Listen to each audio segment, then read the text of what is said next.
chosen breed. You don't see too many like me, cause I am one of the reasons you do what you do when you wanna be me instead of you. Cause I am still on beat, showing love to the streets. Come on, you know me, cause that's who I am.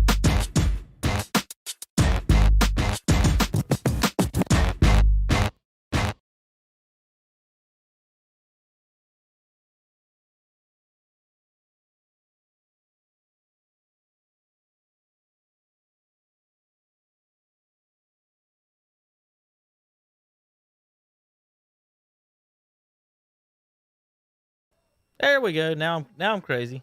There we go, Shannon. Welcome to the Redzone show, everybody. KTC Broadcasting, Redzone Radio, live scoreboard show. We've got scores coming in already.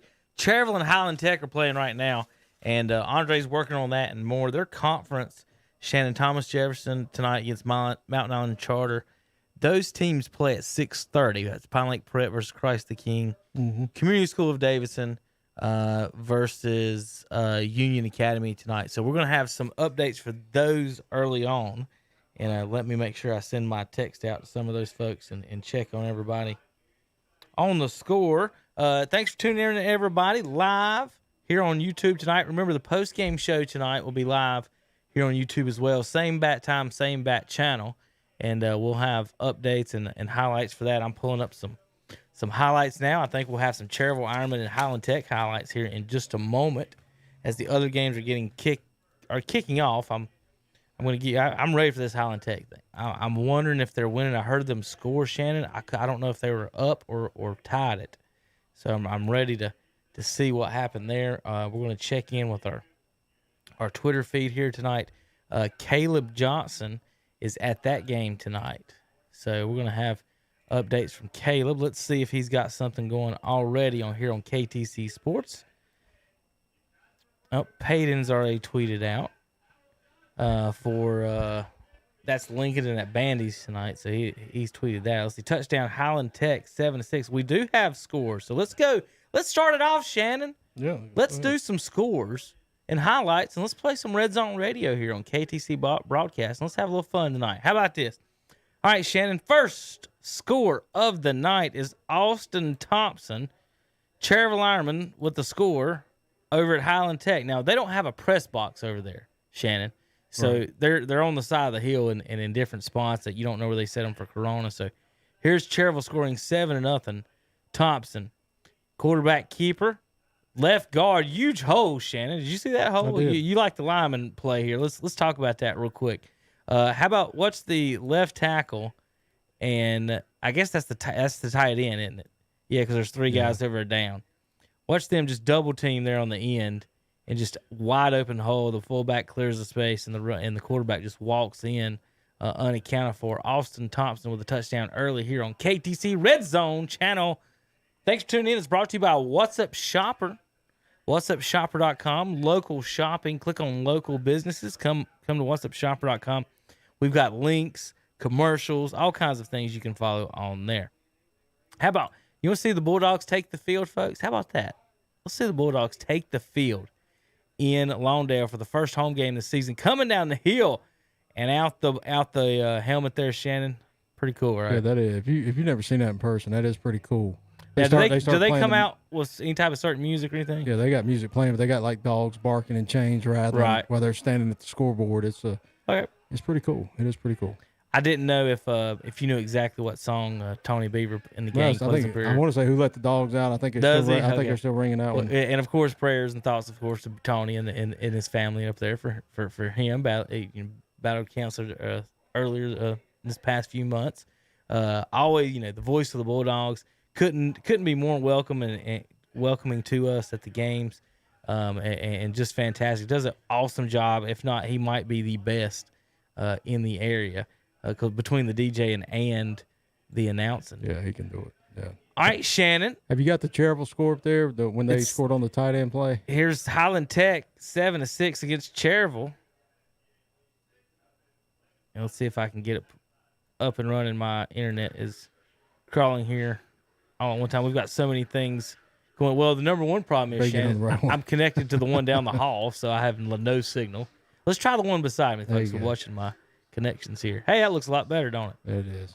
All right, there's Dellinger. He's all up in my way. I don't know who that is. He's probably from Cherville. I don't know. Yeah. It's like a tight end hot play they scored here. It was a pretty good play. Yep, there it is, right down the middle. Big old kid, right? Yeah, that's a big boy.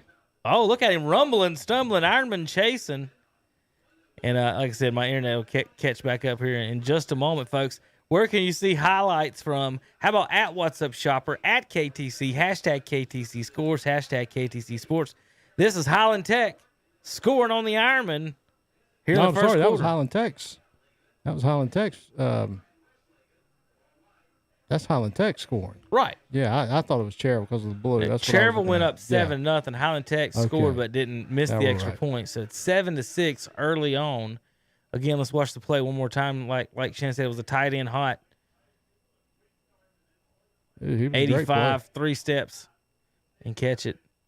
So Shannon, funny about that play. Tell you a couple of stories from my youth is, every school, for the most part has that play. Right. And at Cherville in JV, I had a kid or guy, whatever you want to call him, that nicest kid in the world, had some of the best hands ever. And there was a lot of times, as you notice, I'm not exactly the tallest person in the world, so I threw between the tackles and stuff. Yeah. So there's a lot of times, I'm going, 1-2 and throwing it, and I haven't seen him yet in completing passes. Yeah, in the kitchen. We completed a bunch of passes that way because he ran the right route and he had good hands. I could trust him. Yeah. So all I was looking at, Shannon, was did that linebacker step over there? And if he didn't, I knew he was open. Right. So take that over.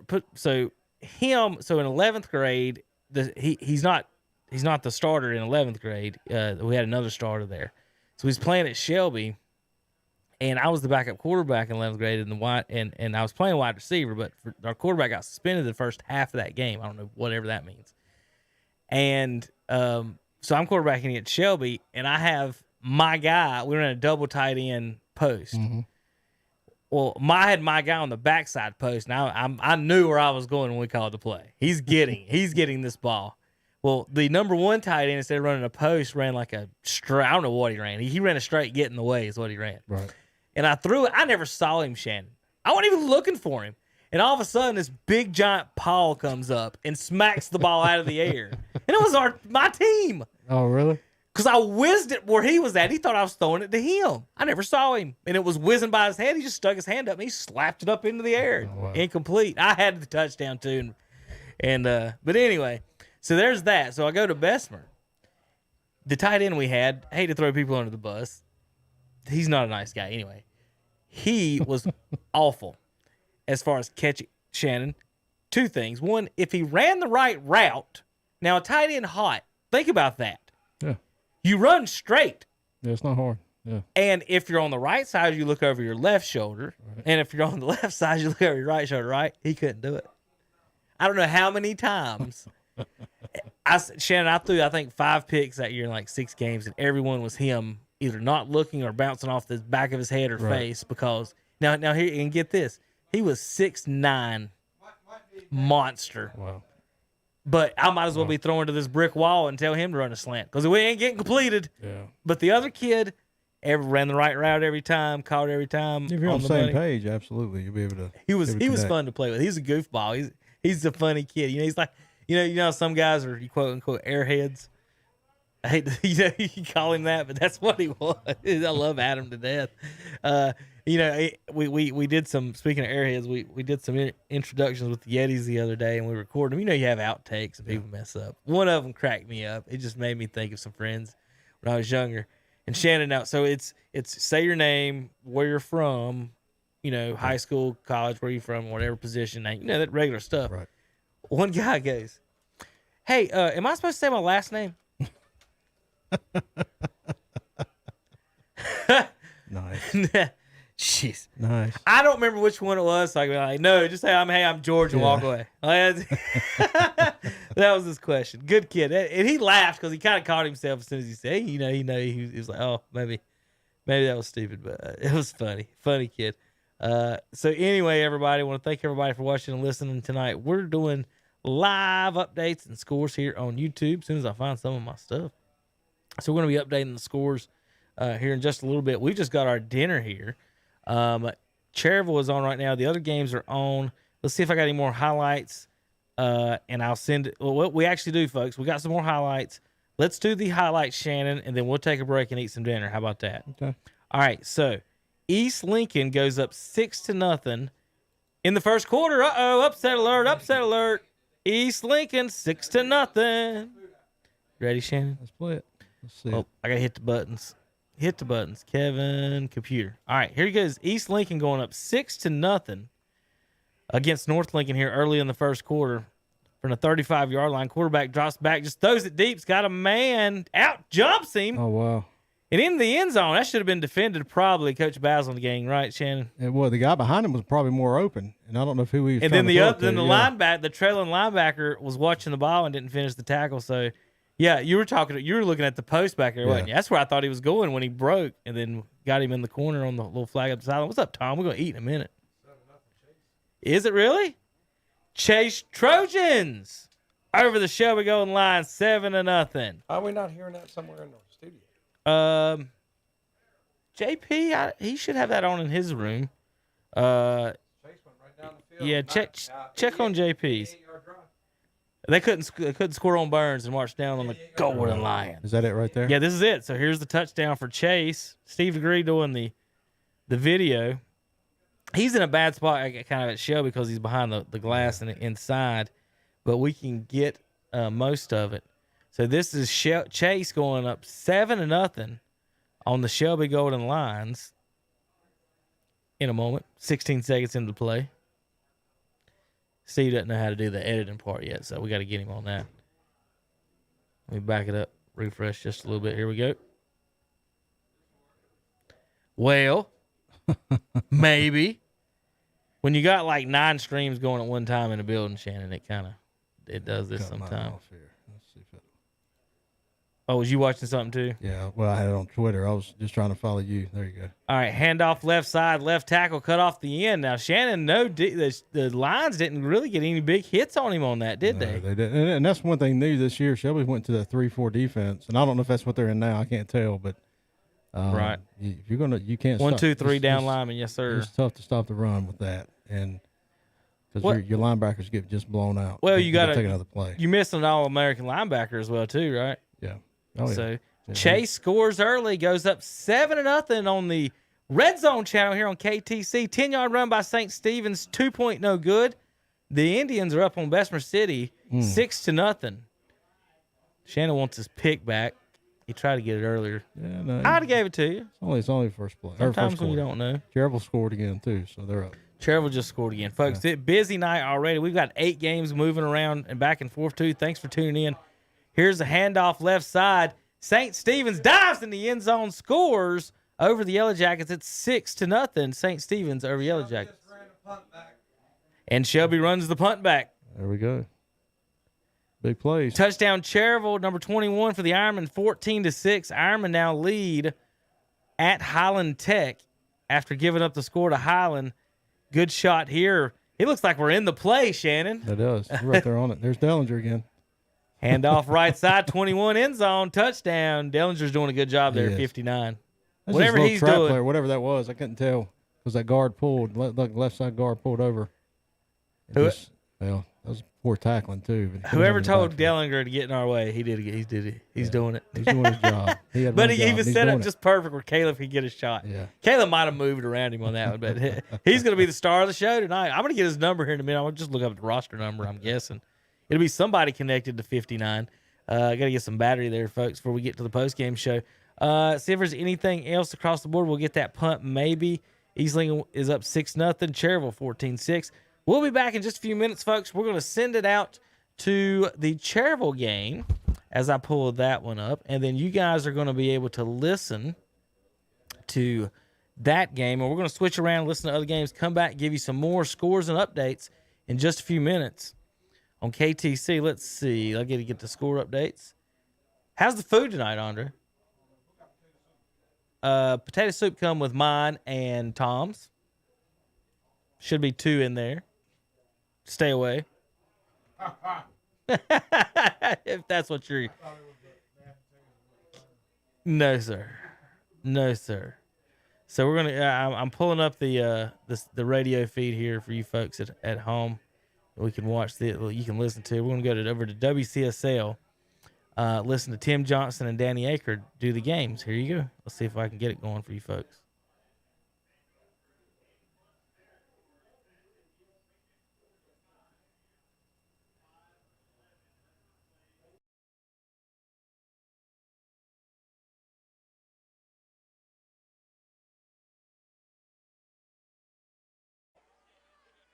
I think it is. Yes, it is 4th down.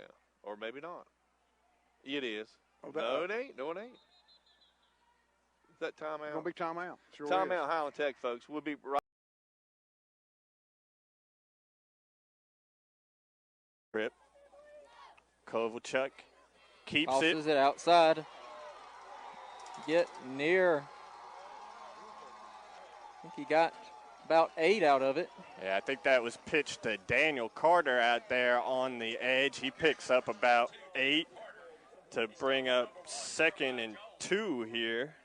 I tell you, that play, that fumble, that could have been a really big momentum changer. I mean, because, East Lincoln, they were marching, and now we have North Lincoln. They got their ball 2nd and 2 at the 37-yard line for East Lincoln, so it could be a big, big momentum changer. Talked about mistakes in the pregame show. North Lincoln makes the mistake with the offsides on 4th down, but it doesn't come back to bite the Knights as they force the turnover on that fumble.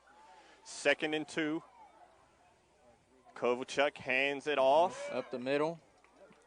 He'll be close to a 1st down. I think they are going to give it to him. Yep, that's Cooper Ray on the carry there again. He picks up a couple there right to the 35, and that will be a Daddy K Barbecue 1st down for the Knights. Their first down of this ball game.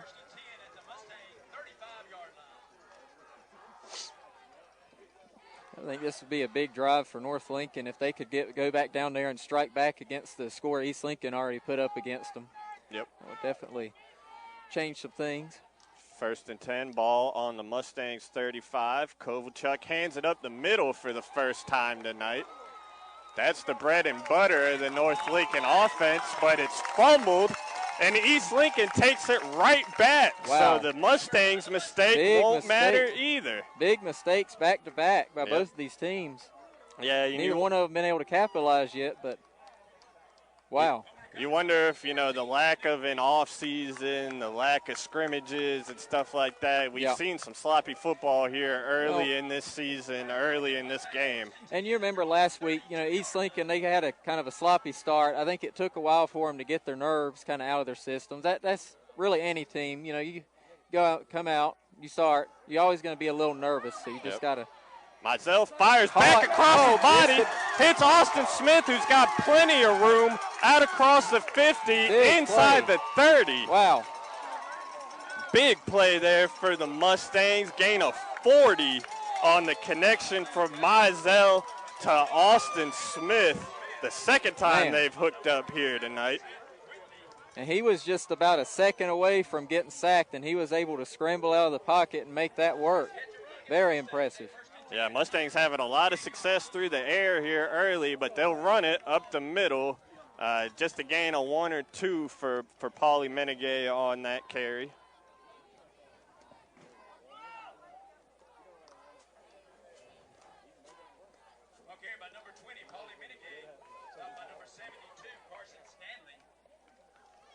East Lincoln, 3 receivers split out to the right on 2nd and 8.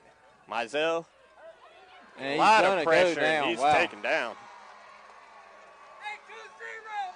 Well, they got pressure. They've been trying to get it, but the offensive line so far for East Lincoln's been capitalizing and been stopping it, but that time there was not much they're going to be able to do with that. They came in screaming. That was Tig Rathbone coming in off the edge there for North Lincoln to get the sack of Mizell. First good pressure the Knights have put on him so far here tonight. That brings up a 2nd and long.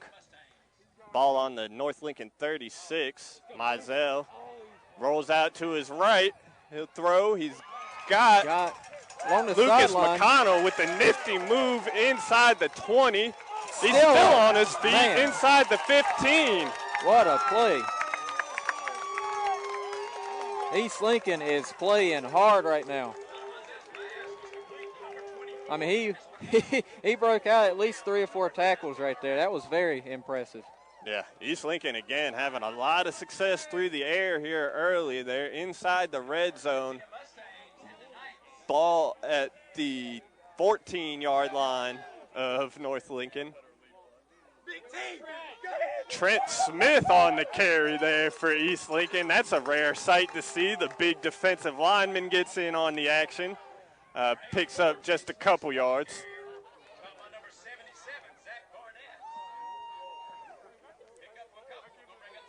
East Lincoln, they're just imposing that run game, and then, like I said, they're passing when they need to pass. Yep, 2nd and 8. There's a handoff to Polly Menegay up the middle. Churns out just a few yards inside the 10, it looks like.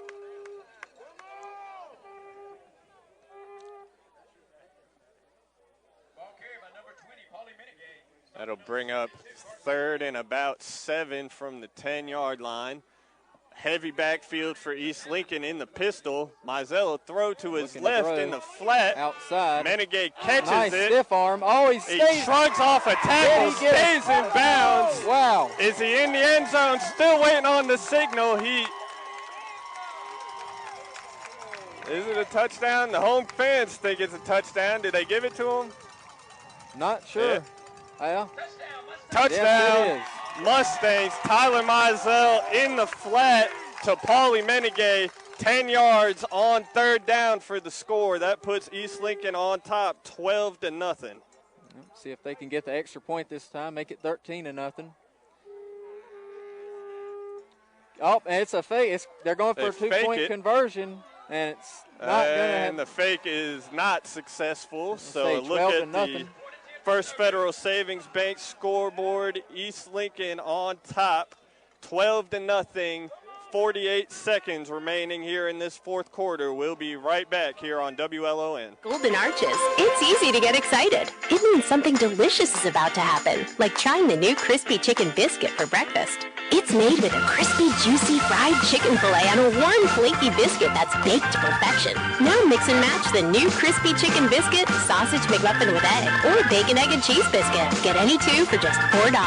Ba-da-ba-ba-ba. Prices and participation may vary. Limited time only. Cannot be combined with any other offer or combo meal. Single item at regular price. Valid when product served. James River delivers end-of-season closeouts with 100% affordability and 0% financing. Right now at James River Equipment, get 0% financing for 60 months on John Deere 1 through 4 Series compact tractors, 0% on commercial mowers, 0% on Gator utility vehicles, and 0% on zero-turn mowers. Visit JamesRiverEquipment.com/closeout. James River delivers. Located on Highway 180 North in Shelby.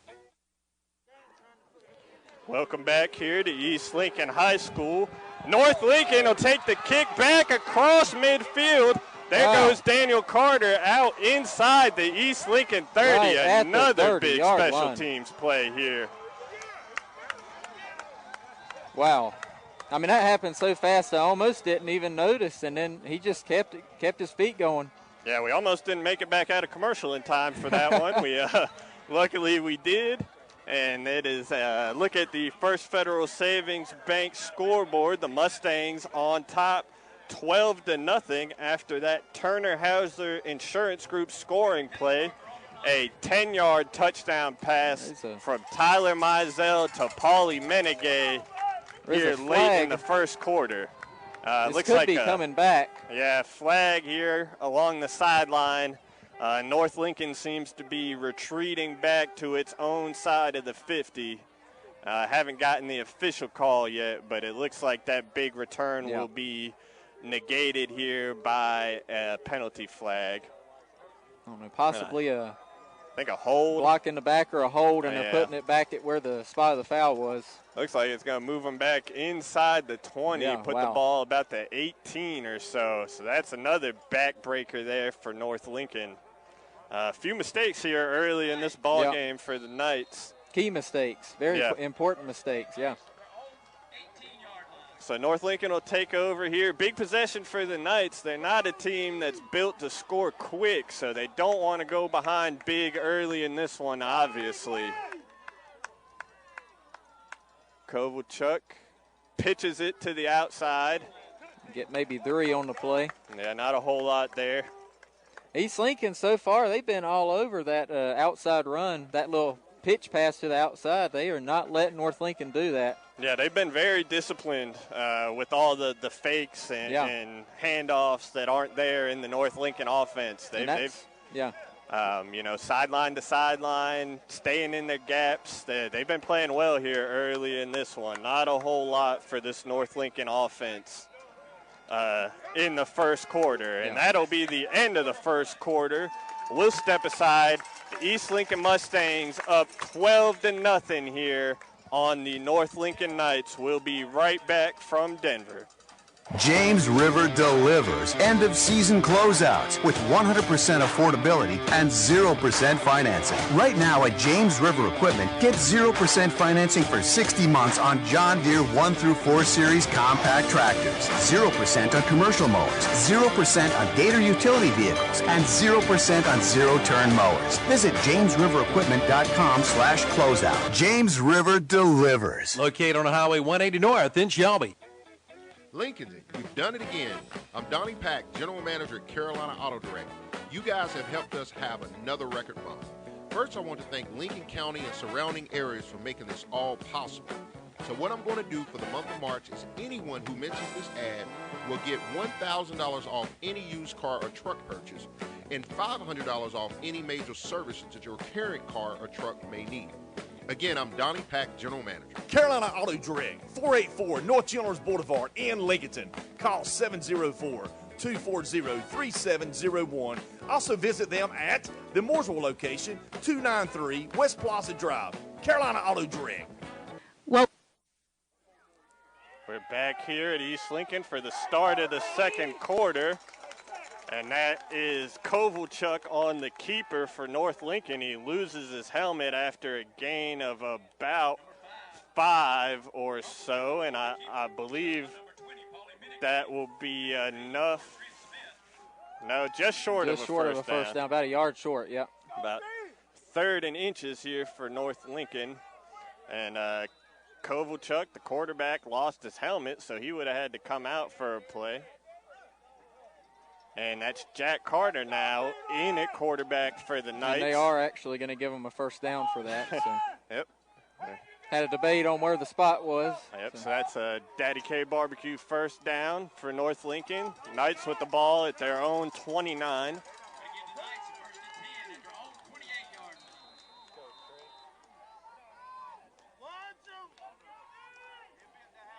North take Carter, drops back to throw, and it's complete to the outside.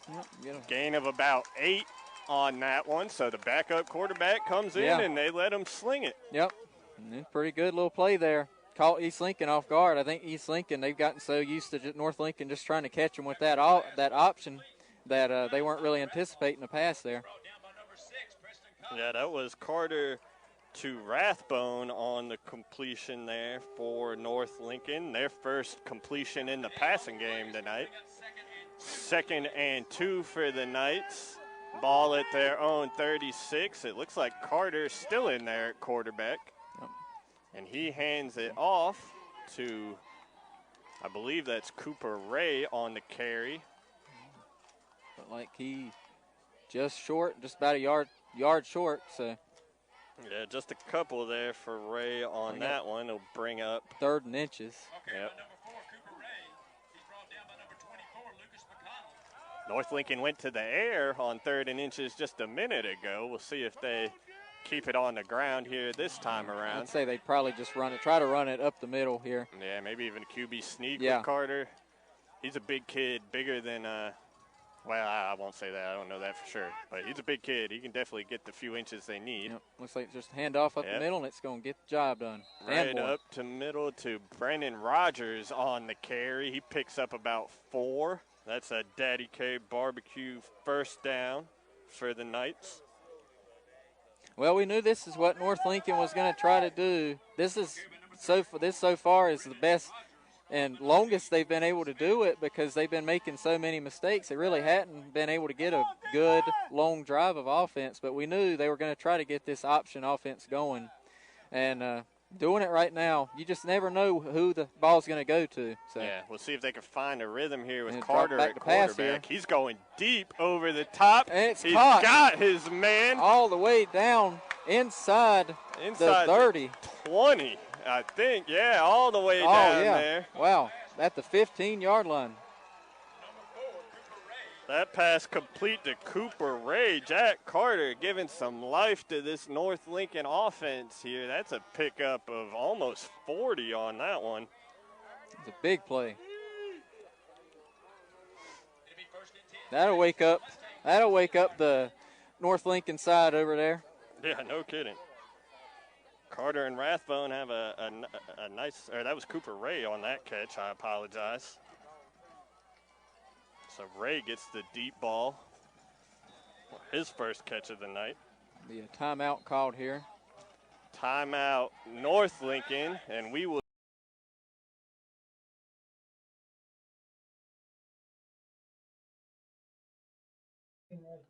Crest 14, Ashbrook nothing. We've got a score from Steve Degree. 1st and 10 for the Trojans. Again, backs on either side of the quarterback, and it's a fake and the option pitch to the right. Great pitch, and he's going to be down inside the 15. And I think they pitched it to Miller, but I got to get that number just to make sure. 7th first down for Chase. 1st and 10 at the Shelby 14-yard line. So nice looking drive once again by the Trojans. That was Miller. So ball, what do you call it, Jeff? The 14? It's on the 14. Okay. Hand off to number 5, and he's got some yardage, and we've got a flag coming down, and that's either a holding or a face mask. We're going to hope for a holding penalty. He was able to get down to about the 10-yard line. Again, that was number 5, Cameron Wilkins. It may be on Shelby. Face mask against the Golden Lions. Like I told you, where that is, it's either a hold or a face mask. And the way he threw it, I was thinking it might be. And so that's going to be another first down due to that penalty.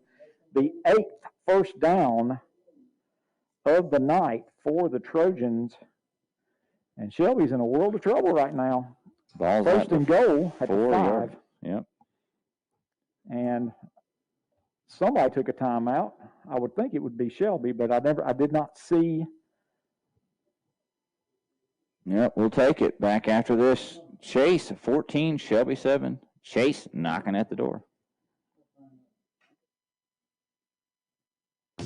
Spring has arrived at Shelby Hardware. Coming out for spring specials like 50-foot Pro garden hose for $24.99. Check out the line of Echo blowers, trimmers, and chainsaws. Look cool and protect your eyes with a pair of polarized sunglasses. Get your Lodge cookware for those camping trips.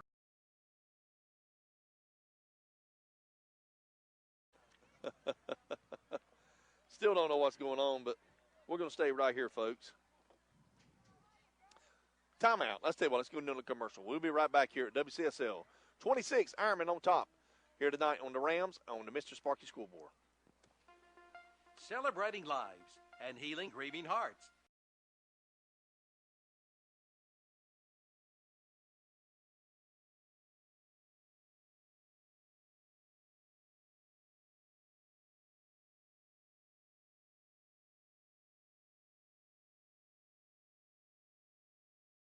Florida State. And so as soon as this one is over, we will take you out there on WOHS radio. You can still listen to the post-game show on the YouTube channel for KTCBroadcasting.com. And Chase runs it into the end zone for the touchdown from 5 yards out. Miller again. So number 8, who didn't really run the ball last week, Shelby's getting a heavy dose of him this week, and Chase is up 20-7 on the Shelby Golden Lions. And I hate to say it, Jeff, but Chase has never beaten Shelby, and they got a 2-touchdown lead here early, and they're looking like the more dominant team, at least here early on. Well, there's no doubt about it. They're more dominant right now. Shelby has no first downs. If it weren't for a punt return, it would really look bad for the Golden Lions. Palmieri's point after is not hit very well, and it goes wide right. So Chase 20, Shelby 7 on the Mr. Sparky scoreboard. We'll be back after this. There's a lot of talk about heroes these days. Hey, buddy, you want to go fishing? The folks in the funny outfits with superpowers and spandex. All right, buddy. Let me help you. But at Ingalls, we know that a lot of our heroes Now you look like we tried. are a little closer to home. They're the ones who give us what we need for those everyday adventures. That's why we look up to the ones who look out for us. Don't forget your fish food. That's a big one. Ingalls, See you later, Dad. all the ingredients for family. Is your car's windshield cracking you up? If so, you need to see the windshield doctor. That's Carolina Auto Glass at 408 South Post Road in Shelby. Carolina Auto Glass can handle all of your insurance claims. Shop local, deal with Carolina Auto Glass. They do free estimates on site. Just call 704-480-1885 for Carolina Auto Glass. Located at 408 South Post Road in Shelby. Open Monday through Friday, 8 to 5, where you get safety and satisfaction. Online at carolinautoglass.net and see their page at whatsupshopper.com. Jim and Jay's Pizza Factory kickoff. Palmieri for Chase has it teed up. He kicks a short one. Up back takes it at about the 30 to the 35, 40, 45. Across midfield again. Flag down. Back at the 42. It's in the area where it's probably a hold or a block in the back on the return team. A touchdown sponsored by Numbers Bookkeeping and Income Tax Services. That was a 5-yard touchdown run, I believe. Kylan Miller for Chase. And he's carried it 3 times tonight for 24 yards, but he's also caught 3 passes for 101 yards. And the Gold Lions haven't had much of an answer for him tonight. And, wow, this hole's going to take it all the way back. All right, folks, welcome back to the studios. Kevin Hastings along with Shannon Allen. Tom's going to join us in just a few moments. Let me find us a good little picture there. There we are. Folks, we've got upset alert. Upset alert. Look at me. Shelby. Let me get Shannon's face pulled up here because I want to see it. See me right there. Here we go. Shelby trails 20-7, Shannon. Early first half. And we're going to discuss that in a second. Early first half. Shannon's a little scared. Andre said he's not scared. Ironman up 26 on Highland Tech right now. So you don't have to worry about that one. Now, North Lincoln and East Lincoln's in a battle right now, folks. Let's do some highlights and give you guys some updated scores around the area. This is Shelby tying the game against Chase on the punt return to make it 7-7. Brent Pasco and Jeff Jones are out at this game. Steve DeGree is doing the tweeting for us, doing a fantastic job, folks. This is the first time he's ever tweeted, so I don't know if he's ever seen a tablet before. He might have been down on the punt on the knee there, Shannon. So we're already debating about this. They didn't call it. So we're already debating about this one. Blocks in the backs, holds. Wow.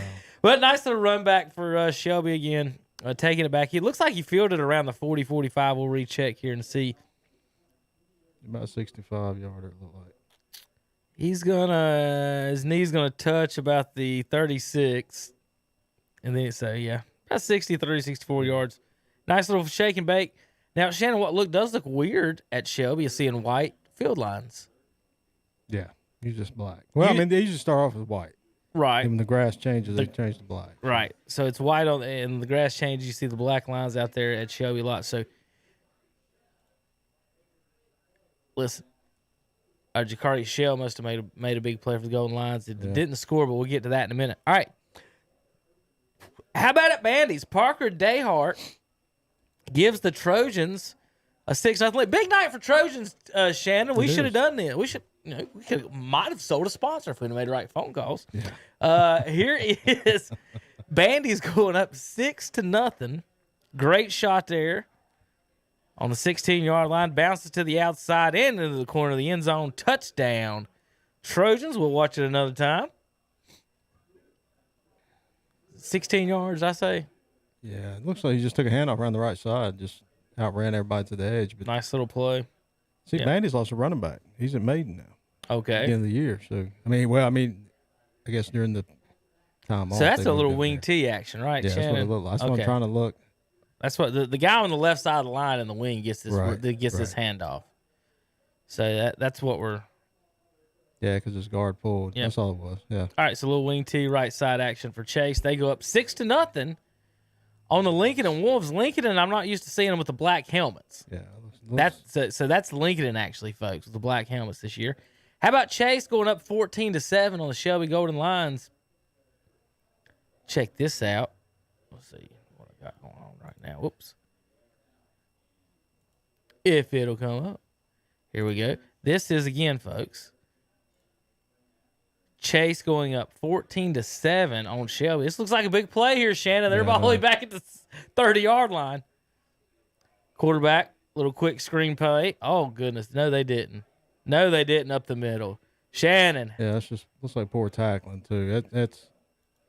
So they threw a quick hitch, and usually when the hitch scores, they shake one guy on the outside and get up the sidelines. This time, folks, let's get back to it. So again, we're doing these live, so we have no idea what's about to happen on these plays, just as you guys do. So we're going to do our best to help you guys watch and describe. So they're just going to throw a little wide receiver screen, right? So he catches the ball right here. The receivers are already engaged and blocking. So you got one linebacker in the middle of the field. Shannon, you got a linebacker and a safety unblocked right there. Right. And neither one of them, we're doing live film study. Now, I will say this. You get a good stiff arm, and then somebody hits you while you get the stiff arm to knock you off. Yeah. If you don't know or ready for a stiff arm. But the safety overplayed him, come back. Defensive line come from behind, bumped him. Guys running into each other, block, and he's gone. Yeah, what a play. That could have been easily stopped at any time. But how about an outstanding, wonderful play for the Chase Trojans? I'm sure their fans are going nuts right now down on the farm, wherever they're watching at. Right, Shan? Yeah, you couldn't. Yeah, I'm sure John Wall is about to have a fit right now. Okay, is he a Chase guy? He's the principal of it. I didn't know that. Yeah, okay. Yeah. Well, sure is. Brent don't tell me anything or anything. when he just puts people on the radio. All right, okay. So this is Sweezy with a keeper up the middle, I think. Let me make sure. Over at Burns, Cameron Sweezy with a 1 yard run. That's right. I about said Ron Sweezy. That's all I saw was there's a big space between Cam and Ron. So I about said, who's Ron Sweezy? Cameron up the middle. Good kid, big kid, takes it up the middle. Touchdown Bulldogs. They lead at home against East Rutherford. Now, that was 7-0. And folks, we're going these in complete order. I'm not going to stay in the same game. If you get that frustrates you, sorry, but I'm not jumping around this timeline, I'll tell you what. East Lincoln takes a 12-0 lead with 48 seconds left to go first quarter. Tyler Mizell, 10-yard pass to Polly Menegay. So let's check that out. East Lincoln does us no favors on the player names this year, did they? No, they didn't. Mizell to Menegay. They have those. So a little swing pass to the running back, and the cameraman. I don't know where he's going, but Logan. Logan he's broadcasting the game and doing the camera. Okay. So if we have mistakes at East Lincoln, folks, they're double dipping, and he's doing a good job over. This is his first year doing all this, so Logan is doing a good job. I want to thank him. He got the pass off. I'm sure it sounded well on the radio. At least you hope. All right, after a quick interception, Bandy strikes for a second time. Quarterback keeper is good for 2. 2-point conversion is no good. I tell you what, Peyton Warlick is a good reporter, isn't he? Did you hear that? Yeah, it is. You know where he honed his skills? No, I don't know. He is a Gardner-Webb graduate, and the last year he interned with us, and he turned that internship to like kind of a job / internship last year, also with Gardner-Webb football. So he was the on the sideline reporter for the Bulldogs last year. So he owned his. That's where you get the wonderful descriptions from Peyton on his play. So 12-0 Bandies. 5 minutes left in the first quarter. Let's check out that score. After an interception, they punch it in. It's like right at the middle. Well, I mean, right, 1-yard touchdowns is not much of a highlight you can do, and, unless you got Cam Newton or Michael Vick running around doing something, or Tebow jump pass from the one. How about Cherville's Cooper Sloan takes the lead 20-6. Ironman at Highland Tech. That field don't even look regulation, does it? No. Where is that? Highland Tech is in Gastonia. No, I mean whereabouts? Is that at the school, or are they that playing right? at a Yeah, park? that's the school there on the left. That's the basketball gym there to the left. That's the school. Okay. A long, long time ago. So now Highland, I'll give you a quick history on it. It was originally a high school, right? Back in the old days. I think it was during segregation. So then they went to a junior high, and they took the high schools away, and it went to Ashbrook Huss, and they all got split up that way.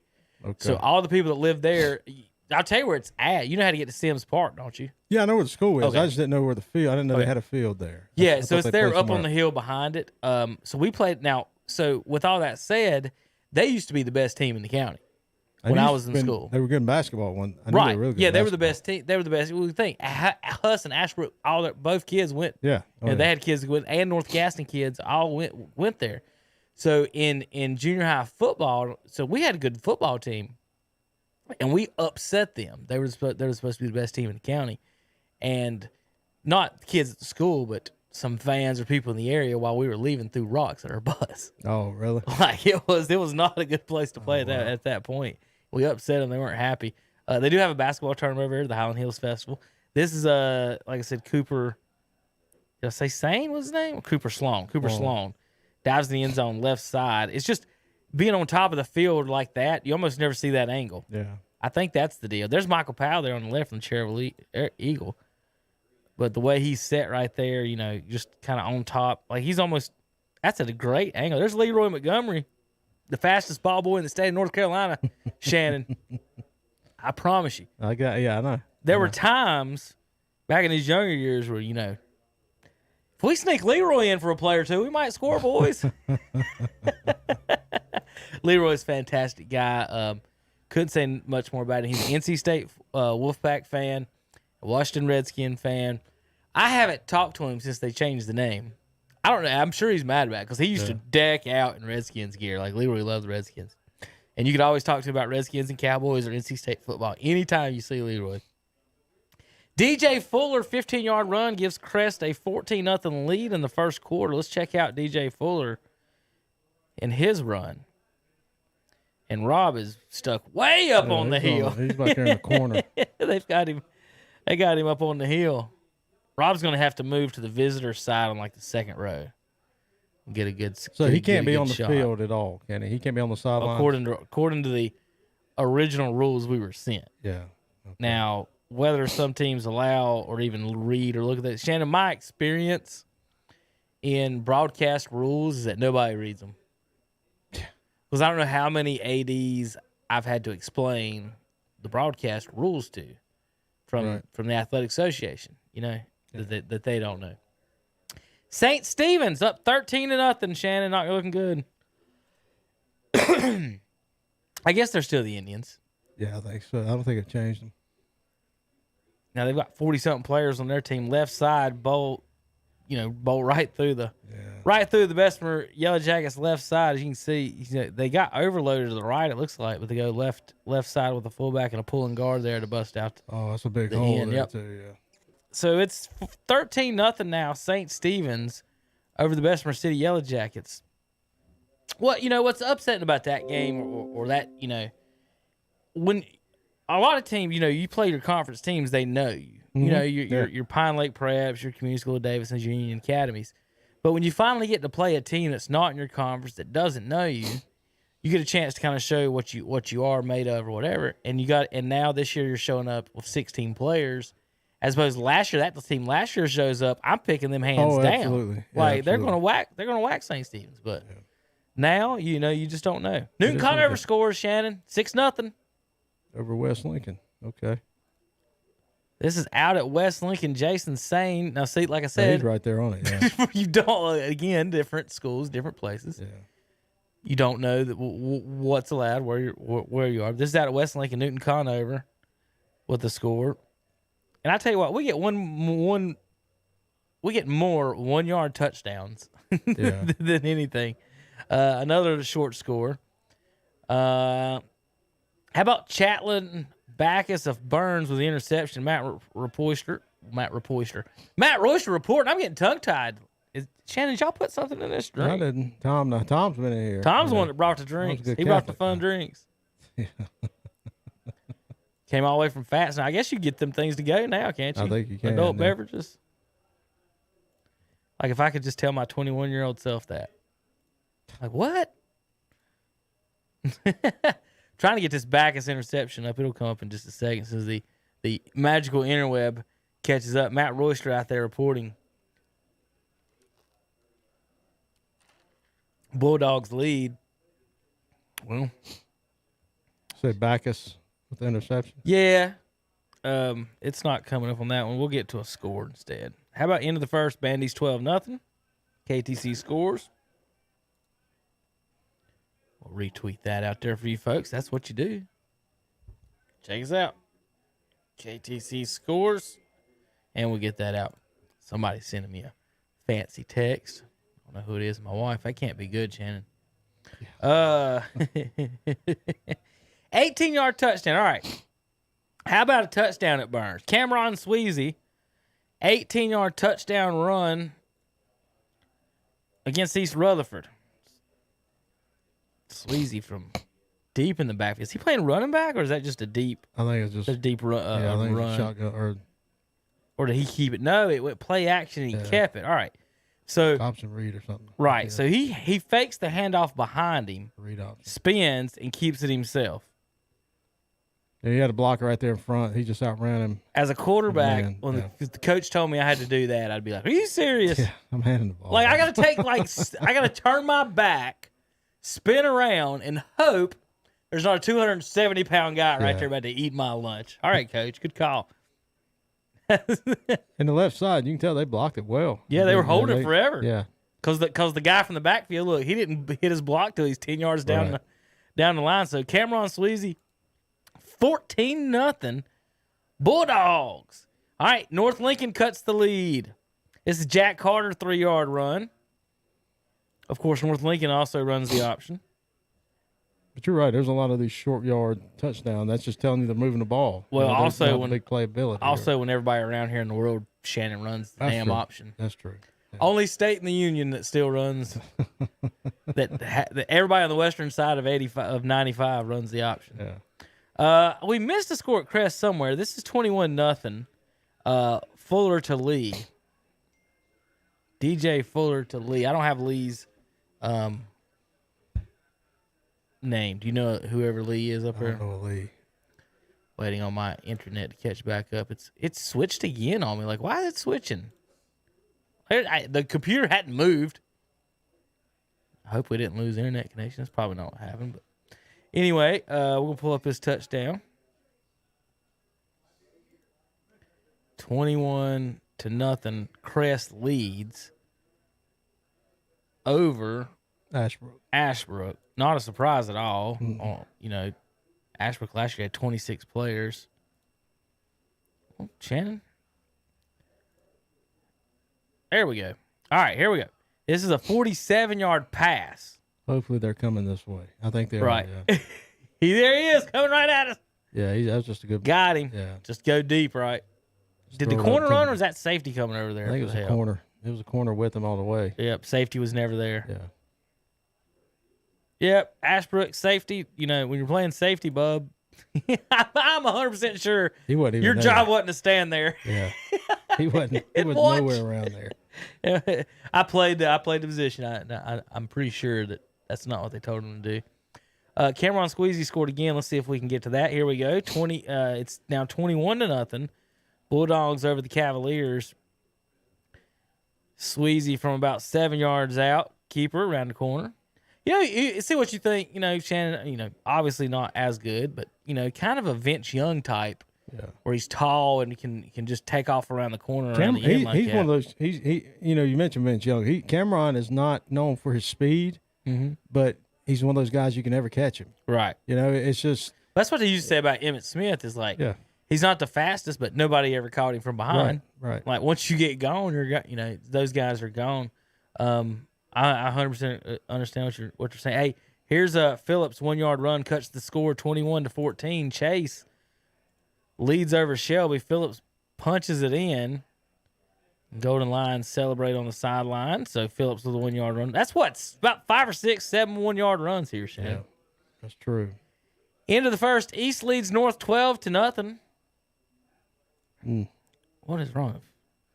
It's Derek Smith tweeting out the score. That was a bad camera there, Derek. Update your phone. What's weird? Shannon, you look at old pictures and old phones, and you see them, they look blurry. And like, they weren't blurry when I took those. Yeah, I know. Like, what happened? That's like y'all are messing with me. That's like with video, and I hate bringing this up. Like 9/11, you look back at the footage of 9/11, Right. you're like, wow, that looks like it was ancient. Right. It's all fuzzy, and back when it happened, it was crystal clear. Knights take the lead in Denver. Daniel Carter, 11-yard run. Knights up 15-12 now. I guess they get a fit. No, they went for 2. Sorry. Here's the Knights in the option. Right side. Oh, they're powered their way in there at the right. Yeah, that's a. And look at the end of the play, a little chippy there. Did you see some extracurricular elbows? Just watch him. He throws them down. I guess I can't tell if he's already in the end zone. They're on the 10. He may not have been in the end zone yet.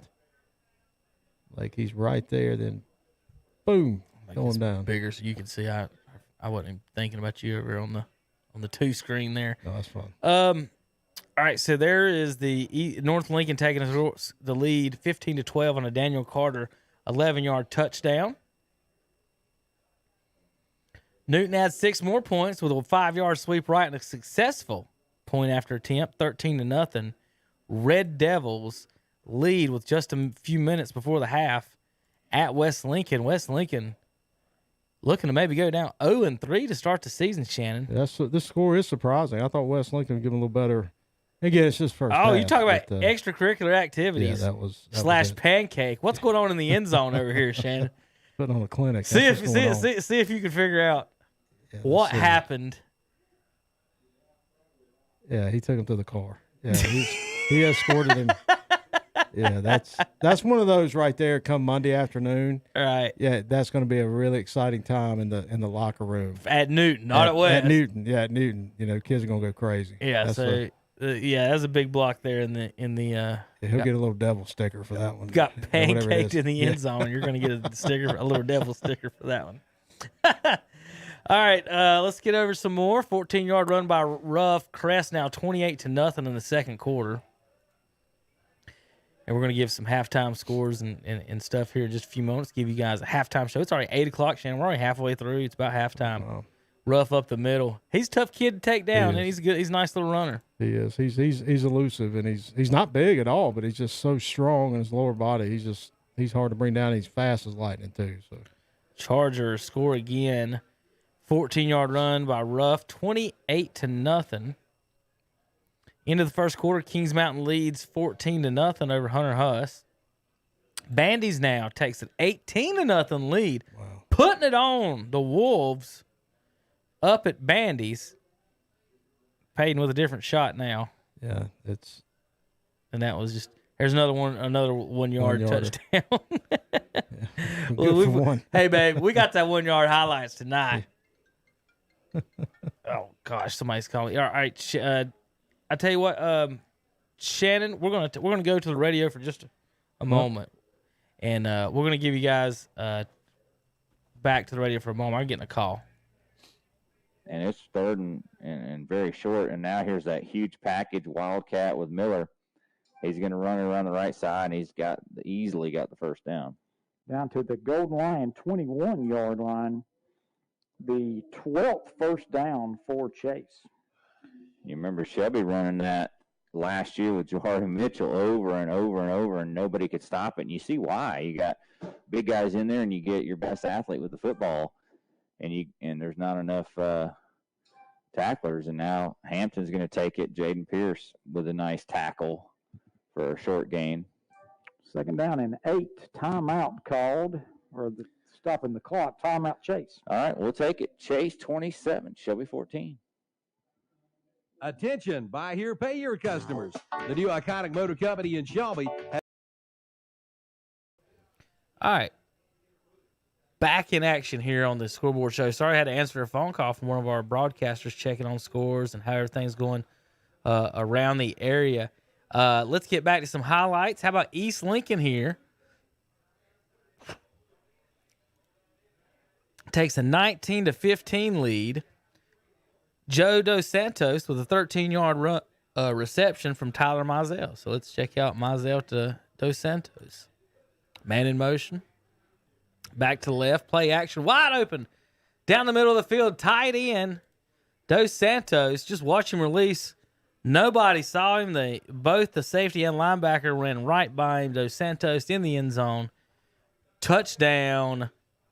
East Lincoln. That made it 19-15 about 7 minutes ago with a minute to go in the first quarter. How about Bandy's 24-0 now over the Lincoln Wolves? Big run here. 90 yards maybe? Let's stop it. Right at 90 yards. And there he goes off of the races. Down the sideline. 90. I'm guessing 90. It might be 89 to be exact. Not sure. 89 is what they called it on the scoreboard. 89 yards. Parker Dayhart with an 89-yard touchdown run. Bessemer City down now 16-0. After this field goal by St. Stephen's, 31-yarder. Boom! The kid boomed that thing. It was by the top of the uprights. Down to the 26. That's a 36-yard field goal. It probably been good for about 45 or right at it. So St. Stephen's leads 16-0. West Lincoln now cuts the lead 13-6 against Newton Conover with a late score here before the half. Throws the bomb to the corners. Got him wide open. Caught. Touchdown Rebels. You watch the fun watching the announcers go crazy over here to the right. I mean the coaches. Watch them. Touchdown Rebels. That makes it 13-6. Newton Conover. Halftime score. St. Stephen's 16. Bessemer City nothing. Folks, want to give it back to some radio calls. Those are highlights so far. We're going to tweet out the halftime scores in just a moment. Stay tuned. On the KTC Redzone show, we're going to send it back out.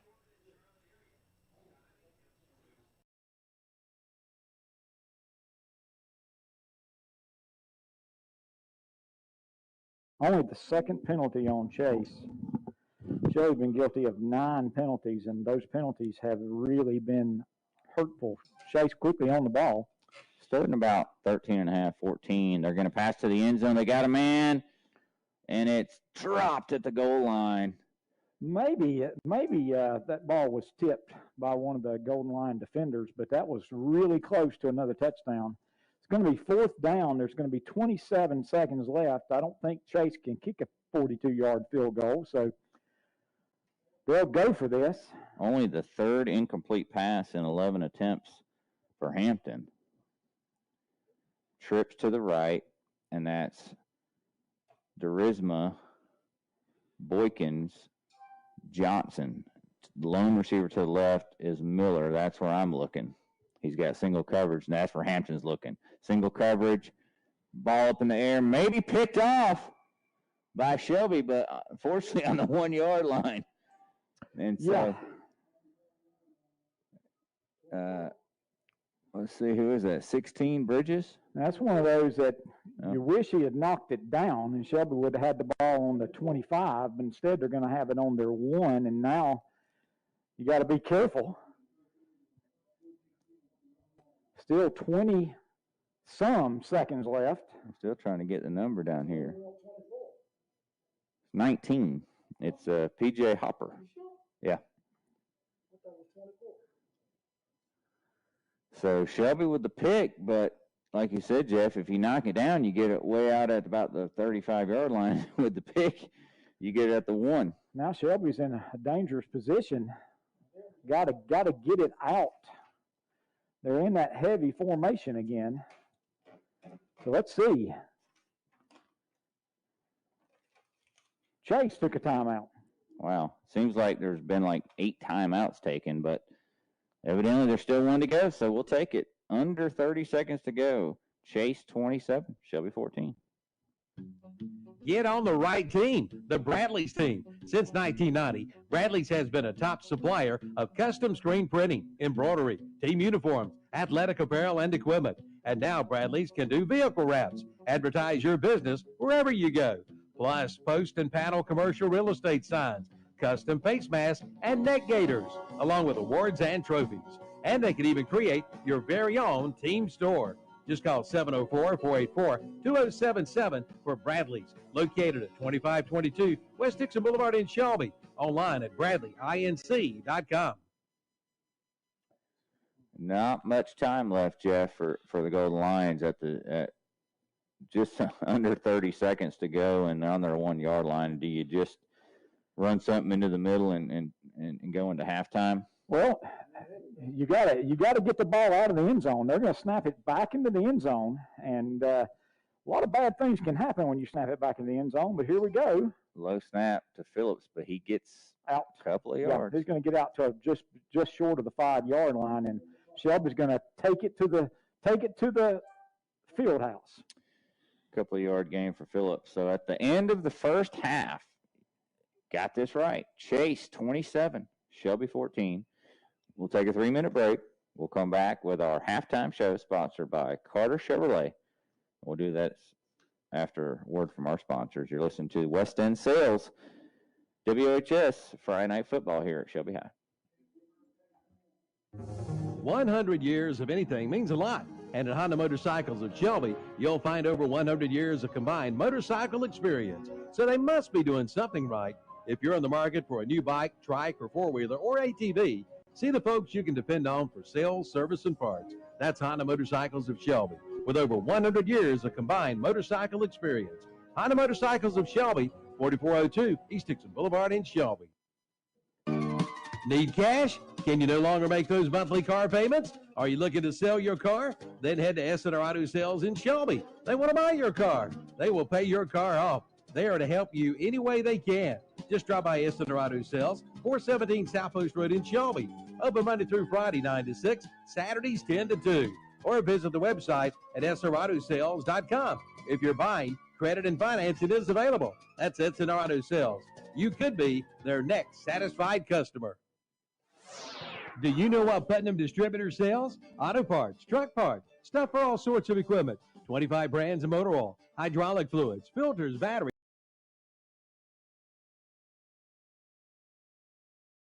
In Denver, we've got the Mustangs on top, 26-15. Momentum swinging back and forth like a pendulum throughout that half. Logan, what's been the key here for the Mustangs building this first half lead? Well, really it's weird. Like you said, the momentum has shifted back and forth. It's really been a game it's been a field position battle because, like when East Lincoln started out, they had all the momentum and they were having really good starting field position. Then East Lincoln stopped for a while. North Lincoln had this good field position, and then there to end the half, it was all East Lincoln. So they're winning the field position game right now. They're really working the pass game, and just like last week, they're using the run to set up passes. They're executing passing plays brilliantly. I mean, they have throwing some really, really good passing touchdowns right now. So just keeping up with the momentum, just winning the field position battle. That's the main thing. I mean, really interesting first half. I can't believe how momentum shifted one way to the other and then back the other way. Yeah, very back and forth. East Lincoln started out, I think they were up 12-0. Yeah. The Knights stormed back, went up 15-12. An East Lincoln mistake gave them good field position for that second score. But the Mustangs, they didn't get down on themselves. They stormed right back, retook the lead. And then a second North Lincoln fumble of the game gave East Lincoln a short field right before halftime, and they capitalized. You mentioned Tyler Mizell, the sophomore quarterback for the Mustangs. He's been sensational tonight. Yeah. 4 touchdown passes, accounting for all the scoring plays for the Mustangs. He's 10 of 14 tonight, about 195 yards. That's not official. That's just kind of what I've been able to add up here. So 10 of 14, almost 200 yards, and 4 touchdowns for the sophomore here tonight in the first half. He's putting on a show. Let's see, he's hit Austin Smith for a touchdown. He's hit Paulie Menegay for a touchdown. And he found Lucas McConnell wide open in the corner on that last score. And Joe Dos Santos wide open over the middle for another score. So he's putting on a show tonight. This East Lincoln offense has been clicking on all cylinders. Yep. On the other side for North Lincoln, they've put a couple scores on the board, but they've been, kind of hit or miss offensively here tonight. Yeah. They're making a lot of mistakes. That's the main thing that's been handicapping their offense is they get something going, but they fumbled it twice. And, that's given East Lincoln great field position. So, they've been very hit or miss, been making some key mistakes. So. Yeah, 2 fumbles here in this first half for North Lincoln, disrupting the flow of their offense. They had the 1 long scoring drive, a couple deep passes from Jack Carter on that drive, and Carter capped it with the short touchdown run. And then we mentioned East Lincoln, the snap on the punt sailed over Paulie Menegay's head, and that gave the Knights the ball right back at the 10-yard line. And on the first play from scrimmage, Daniel Carter took it 10 yards for the touchdown to put the Knights on top. But like we said, East Lincoln has answered back, and they lead by 11 here at halftime. We're going to step aside for a couple minutes, and then we'll be back with some more of tonight's unrivaled Metal Building Stadium halftime show. Insurance was founded in 1916, the world was quite different. Yet with all that's changed, our commitment to be there when you need us most hasn't. By teaming up with independent agents, we've made a difference for generations of customers.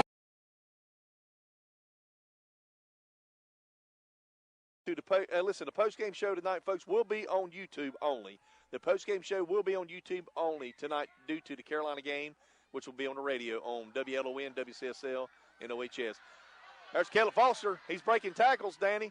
And he's got a first down, and he's inside, and there's a penalty. Might be a late hit on the Ironman, not real sure. He's inside the 40-yard line in Cherville territory. Yeah, big pickup there by Foster. A pretty pass there from Luke Whitted, and that'll be a first. Let's see what the penalty is going to be. If it's not on the Ironman, it'll be another medical center pharmacy first down for the Highland Tech Rams. Like I say, folks, make sure you tune in to the post-game show. That'll be brought to you by Moss Realty. That will be on YouTube tonight due to the North Carolina Tar Heels taking on the Florida State Seminoles tonight in the ACC semifinals game. So it will be on YouTube, the post-game show. So Highland Tech inside the 25-yard line looking to do so. There's a fumble, and Cherville. There's a penalty right there. That should be 2 penalties right there. One on the quarterback and one on the defense. Wow. Yep, they're starting to get a little fire out there. Get a little chippy out there. That's what we like to see in football. Oh, yeah, absolutely. So, yeah, it's probably going to be called on Highland Tech because they didn't see the Cherville player what he did. That's okay. Coach Pruitt on the football field. He's upset. He's trying to talk to the referee, and the referee ain't having nothing to do with it. And he's calling timeout. Yeah, he's wanting to call timeout. So let's see what he's going to. He's calling timeout, folks. We'll be right back here on Ironman Sports. Outlook Floyd.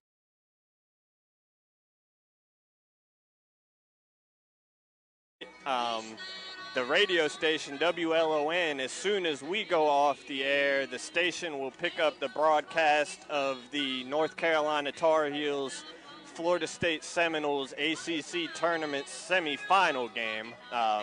So if you want to check out our Full Throttle post-game show with updates and scores from all around the area of tonight's high school football, just visit the KTC Broadcasting YouTube page immediately after tonight's game.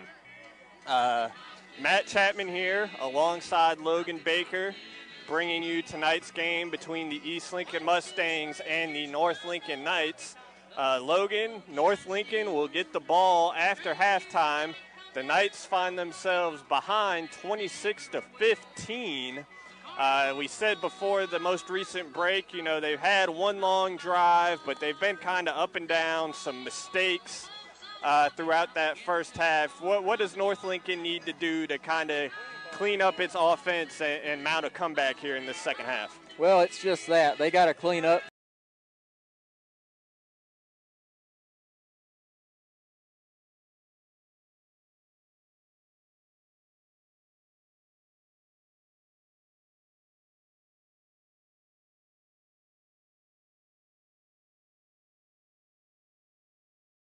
All right, folks, welcome back to the live scoreboard show, Redzone Radio, KTC Broadcasting. I'm Kevin Hastings. Tom Sinafani's joined me now. Shannon is headed down the way. He says he's got to get home before people start calling him about Shelby getting beat right now. They're down at halftime, folks. 27-14. Again, upset alert. Chase Trojans up 27-14 against the Shelby Golden Lions right now in Shelby. Not even on the farm, Tommy. Well, what's happening right now is Chase is hitting those passes against the blitz, and they had a big kickoff, and they've been able to run the ball. Now, they may have had another score there at the end. Shelby got an interception and, stopped a drive on fourth down, but the way Chase has been able to move the football on the ground, and what they weren't able to do last week against Burns is hit those little screen passes to beat the blitz. That was just a couple of feet, right, or a couple of inches there, and they could have hit the big play. So I was holding my breath the whole game last week. And they've hit a few. And I was talking to Tony Wall because I was over at Chase refereeing a soccer game, and I was talking to Tony. I said, Tony, that game could have gone either way. I said, your kids played hard. He says, yeah, it sure could have. I said, if you would have hit a couple of those screen passes, he said, I know exactly what you're talking about. There was a couple times in that game where they threw a pick in the red zone, too, against you, too. Yeah. Right? I mean, and they had a blocked field goal. They had a snap punt over the punter's head. So they had some miscues in that game, which led to, the 14-0 score. But they came out, drove it 88 yards on the first drive, and then Shelby did answer, but Chase has been able to consistently move the football. They've been able to get a couple stops and get off the field. Shelby's hurt themselves with some penalties. Now, only one of their scores, Tom, is a punt return too. Punt return. There's two special teams touchdowns: a Chase kickoff and a Shelby punt return. I think I heard Jeff say that Shelby didn't have a first down there late in the first quarter yet, right? Yeah. They were struggling moving the football. So you saw the Trojans in person, and next week we're going to have Burns and Shelby. If Chase pulls this off, this upset, well, one, it's the upset of the century because they've never beat them. But two, this makes this conference dog eat dog the rest of this way, because in basketball only two teams got in. Football, they might work it. If South Point or Shelby's on a 3-line, I don't know how the state might magically finagle that or whatever, how they figure that out. But I think two teams got at large in basketball in the 2A. And so if that happens, a lot of people's really high on RS Central. You guys only beat South Point by 1. Now that's South Point, and that's that offense. Everybody deals with that same way. I expect Shelby to have some of the same issues. Even when Shelby's good, they have the issues of South Point. The problem Shelby's going to have against South Point is they're having difficulty stopping the run. And that's going to be a problem for Shelby against Burns if they cannot stop the run.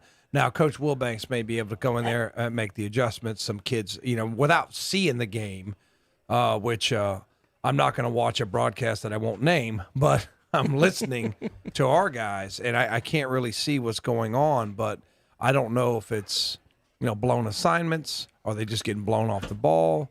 You talking about Shelby here? Yeah, they have switched to a 3-4, which that makes you a little bit more vulnerable in the interior. And a lot of the runs that's for what Chase Shannon have been was. interior. That's what Shannon was talking about, the switch to the 3-4, and then you take out an All-American linebacker.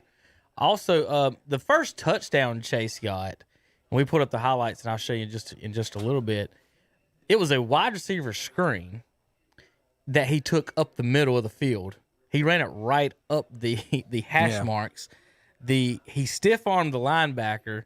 Safety took a bad angle, and he just ran right up the middle of the field. You don't see that against the Shelby defense. No. Have you ever seen a bubble screen to a wide receiver go up the middle for 80 yards against Shelby? No, but they could have hit a couple. Like I said, they could have hit a couple against Burns. More bad news up in Hickory, Tommy. What's up? Bessemer City's getting beat by St. Stephen's. It's 23-0. Well, I really wanted the Cleveland St. Stephen's Indians are up. I really wanted to call into the show when I was walking my dog and listening to this nonsense that all of you said that Bessemer City was going to win the game. I'm like, okay, I said I'm picking with heart. I knew better than on this. They beat St. Stephen's, Tommy. Come on. St. Stephen's has probably got more than 16 players. They got 45. We looked it up. I mean, that's tough. I felt like saying, "Come on, guys! Come on, man!" They're Bessemer City's not going to win this ball game. They don't have enough players. Now, Union Academy, I imagine, struggles with numbers and doesn't have a lot of kids out there, and that's why Bessemer was in that ball game, and they could have won, or they did win that game. But when you guys were talking St. Stephen's, it's like, come on, guys, they're not going to beat St. Stephen's. St. Stephen's gave a good game last week, lost by 3. I can't remember who it was. Maybe it was McDowell, who already has a win. So I'm like, why are they picking against St. Stephen's? St. Stephen's lost 21-18 to McDowell. Yeah. So McDowell's already won a ball game, and they had a competitive game. They were undefeated, Tommy. So I'm just not sure why you would even say why you guys were spewing that nonsense. I'm like, come on, guys. Bessemer, I feel bad for him. I'm glad we got to talk to the Bessemer coach. Kevin knows him better than me, but it seems like a great guy. And I'm glad his kids got the win last week, but you just can't. You can't take mules to the Kentucky Derby, man. You can't go out there and play high school football with 16 players. I mean, this is not 8-man football out on the prairie, man. You got to have some players. Well, Cherryville just gave up another score over at Highland Tech. They lead 27-12.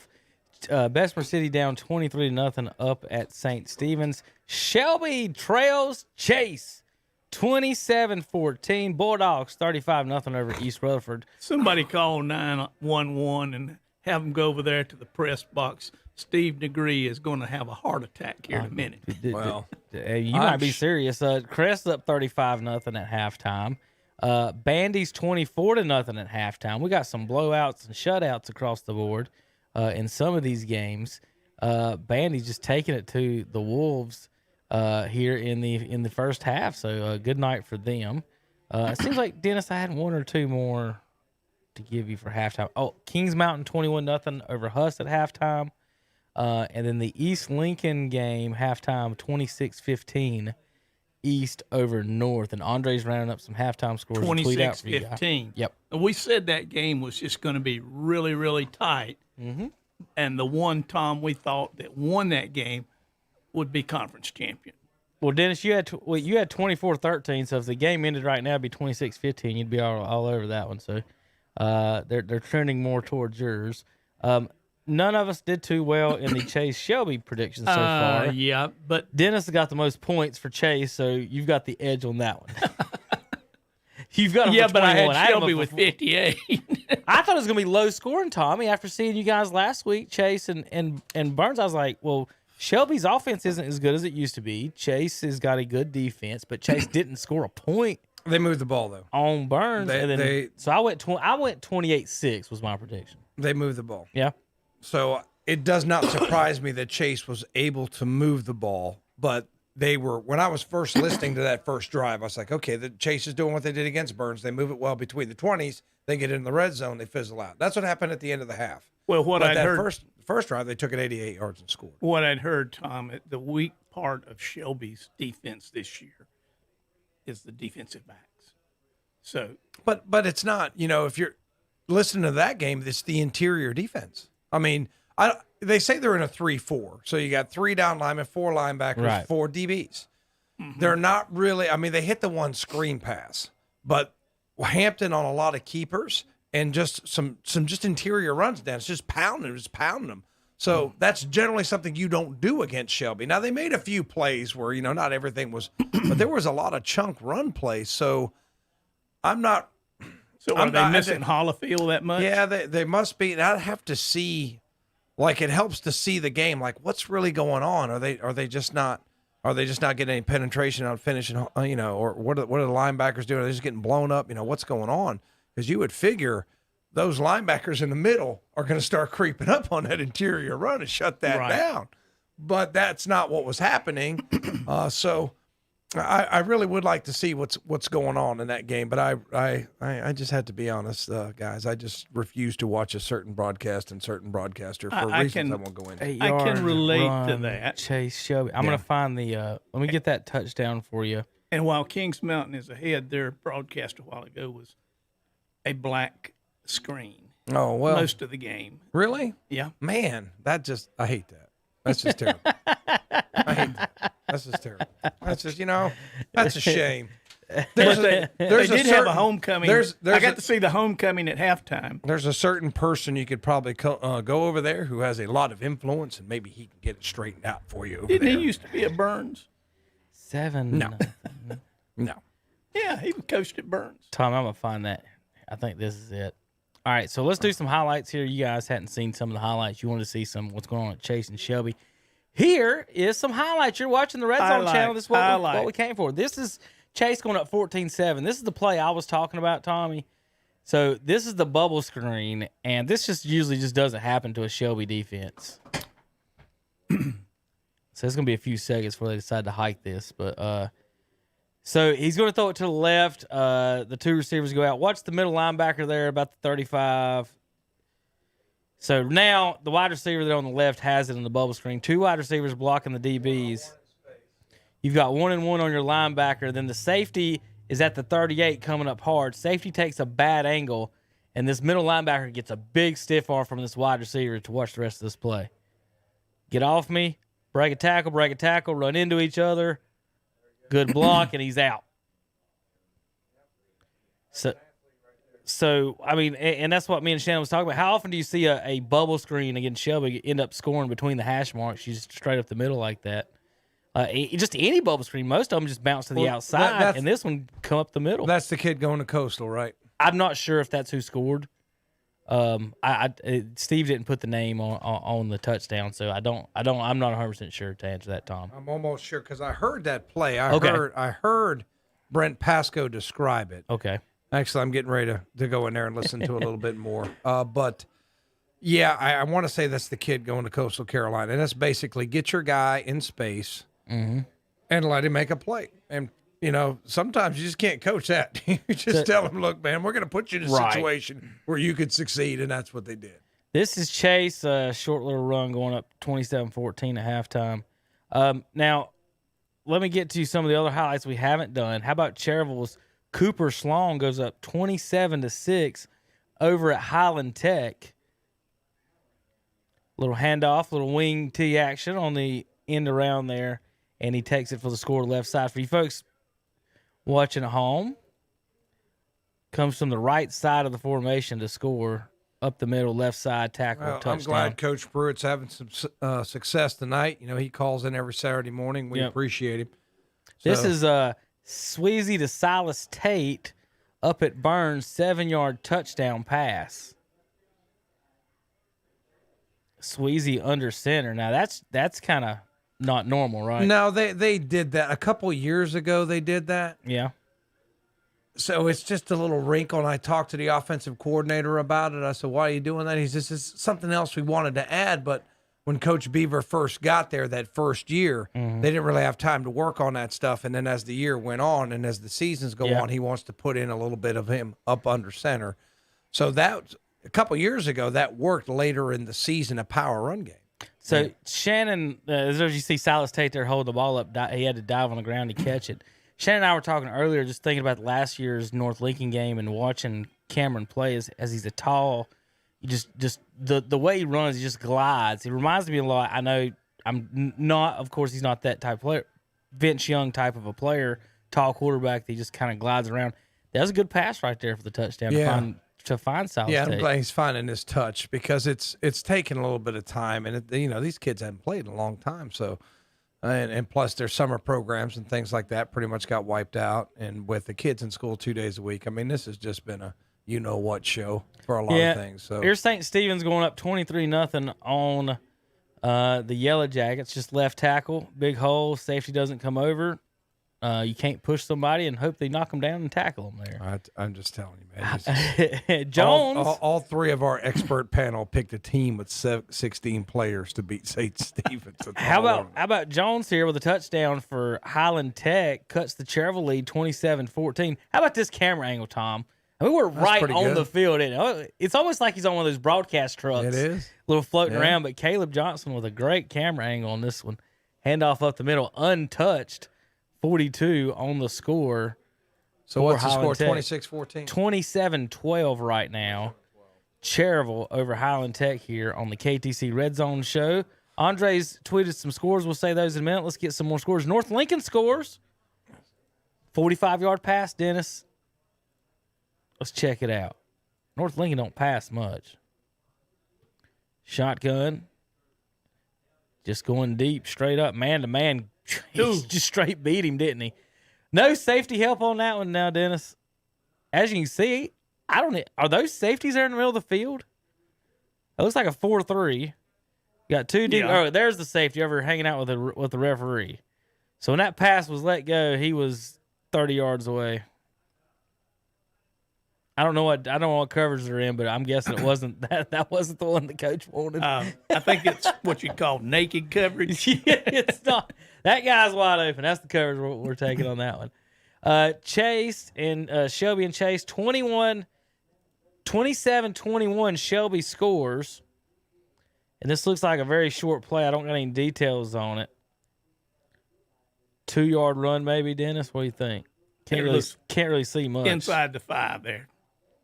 Yeah, the lines of scrimmage. Well, see, you look at the referee there on the side. He's standing about the 1-yard line. So, 1-yard run for Shelby gets in, and they've cut the lead.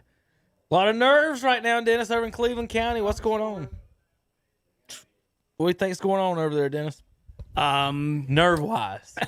Nerve-wise? Yes, nerve-wise. Something about a 20-penny nail. Okay. Okay, but anyway. Go ahead. It'd be interesting to hear Jones and Pasco's comments. If you want to turn on the radio, you can probably hear that agony. Well, the bad thing about it for us, if it does happen, we've been waiting on this for years. We're not going to be on the radio tonight. We'll just be internet only, so we'll have to cover it that way. A 3-yard run, St. Stephen's just goes up on top 30-0 on Bessemer. So not a good night for the Yellow Jackets. Well, that's what we get for picking Bessemer. Yeah. Well, yeah, but he's right. Well, I told you earlier when I looked at St. Stephen's and saw 45 on the roster, I was like, well, maybe not. Well, I thought, St. Stephen's is not used to winning.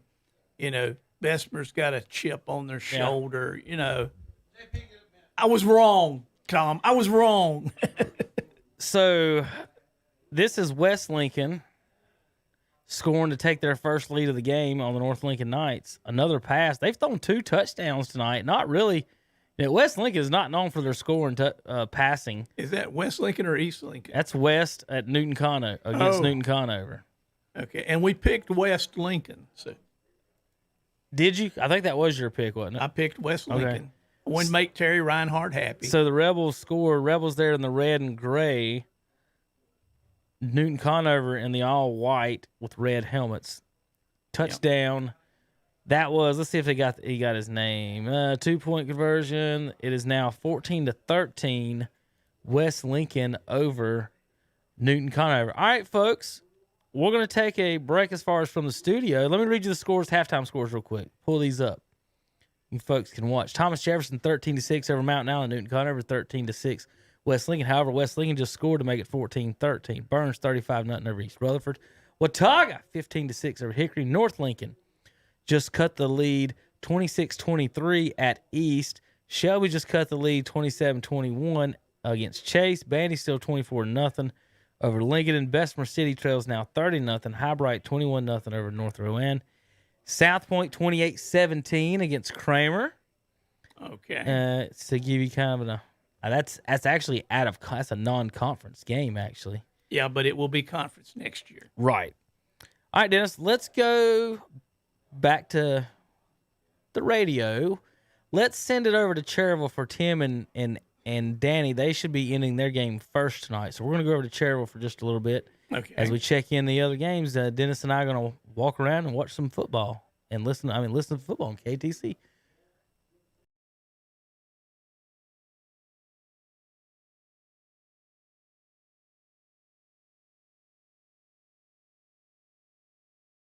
Motion too, don't he? Yes, he does, and that's going against the Ironman. Yes, it is. So that's going to give them even more better field position there, folks. Whittett's favorite target's number 85, and that's the big man, Dockery. And when he gets it, he can make something happen. He's fast. He's big, but he is fast. Here's a snap. Whitted looking to throw the football. Got time. Got a receiver open. He's got him open. Intercepted. Wow, what a play by number 5, ladies and gentlemen. That is Anthony Roberts. Nice job there, Roberts. Wow. Great play by Roberts. I think he intercepted it on the, looks like he's on about the 1 yard line. 1 yard line. Yeah. Wow. So that's what Ironman will take over. What a play by number 5, Anthony Roberts of the Cherryville Ironman, folks.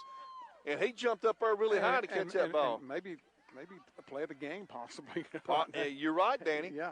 That could very well. We hadn't called his name a lot tonight. Just twice we called his name. That's right. On 2 outstanding plays. So the Ironman will take over on the, maybe they moved it up a little bit, maybe 2 yard line. 2 yard line, yeah. Okay. I still don't see Sloan in the game. He must be having cramps pretty good. Thompson, the quarterback, he keeps it himself. He's got some running room, picks up about maybe 2-3 yards, gets it about to the 4 yard line, Danny. Yeah, he does. And coming off the bottom of the pile there. Not sure. Number 99 looked like made a stop, and that's Jamerson. Jamerson and Logan Jones, number 42 also. But he did pick up what we're going to give him. He's to the 4.5 yard line, so he's almost on the 5 there. So he's picking up about 3 yards. Okay. He was on the 1, so that's about 3. And the clock running here in the third at 2 minutes, 20 seconds maybe. Thompson, the quarterback, here's the snap, looking to throw the football. Under pressure, throws it, got a receiver open. That's Christian Hunt. He might go all the way, folks. He's at the 50. He's at the 40. He's at the 45, the 30, the 35. Down to the 25 yard line and tackle from behind. And Caleb Foster made a saving tackle. There's a flag on the field. Yeah, I see a flag, and Coach Pruitt is livid. I think it. I don't know what the penalty was, but Coach Pruitt's not happy. I didn't see anything happen. I saw Christian just make a great catch and great run after. Well, Coach Pruitt is right here by himself. The flag's on the sideline. I wonder who he's calling it on. Right here it is. Right. I just wonder if he's calling it on the sidelines. I wonder if he's calling it on the sidelines of Cherryville, and I bet he is. Coach Pruitt, you look at his body motions, I think movement. it's on the sidelines. They're going to bring this back, I believe. Now you get a warning. Your sidelines gets a warning. It's a warning, yeah. So maybe that's his. Maybe they threw the flag for the warning. So maybe they're picking football up down here on about the 5 yard line. Let's see if they're going to walk it back. Man, what a great pass. What a great run by Christian. Great run, yeah. He outrun, 3 or 4 defenders. Oh, yeah. And got caught from behind. And that's coming back. You get a warning. I know that on the sidelines. But he might have had one, but. We don't know yet. The man in the white cap looked toward the press box, and I couldn't tell what the penalty was. I couldn't either. I didn't see anything that a player did for Cherryville. That's what I'm confused about. And listen, no way the Cherville players could have been down the field. No. It was just one player, and it was Christian Hahn. Yeah. So, and they threw the flag about the 40-yard line. Yeah. So I don't understand this. Now they're moving the ball back down the field. They moved it back. Now they're moving it back down, Danny. They sure are. I don't even know. I'm trying to. Now they come. Now that one guy's moved the ball back. So what's he doing? The play is good. Complete. It's good. A pass play from Austin Thompson to Christian Hahn. Yeah. For Tim, we're going to have to estimate this, but I'll let you do that. That pass. I'd say it's about probably a 70-yard pass play. That's what I was going to say. 70 yards. Yep. With a 15-yard penalty. That's right. So now there's another penalty, and that's going to be on Highland Tech. I can promise you that. Number 6 was taunting the player. It's called taunting. That's a 15-yard penalty right there. If that's what they call, it's got to be on Highland Tech. It's got a taunting play. Number 6 was the Cherville player, so that'll move the ball back down. That's 15 yards, buddy. That's 15 yards. So that's in personal that puts the ball back where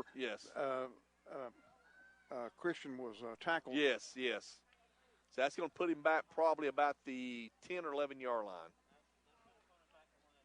So that's a personal foul. So Cherville takes over. Here is the snap. Thompson with the football, hands off to, that's number 6. That's Miller. He picks up about 4 yards before brought down. 4. Before he's brought down. So that's going to bring up a second down. Can't really tell what yard line they are. They are on. I'm still looking, Danny. I can't really see. You're going to have to estimate. I'm going to say maybe 15-yard line. They're backing it up here on the Ironman. They got another penalty? Yes. Man, this is crazy. Yeah, that Ironman. I didn't even see that flag.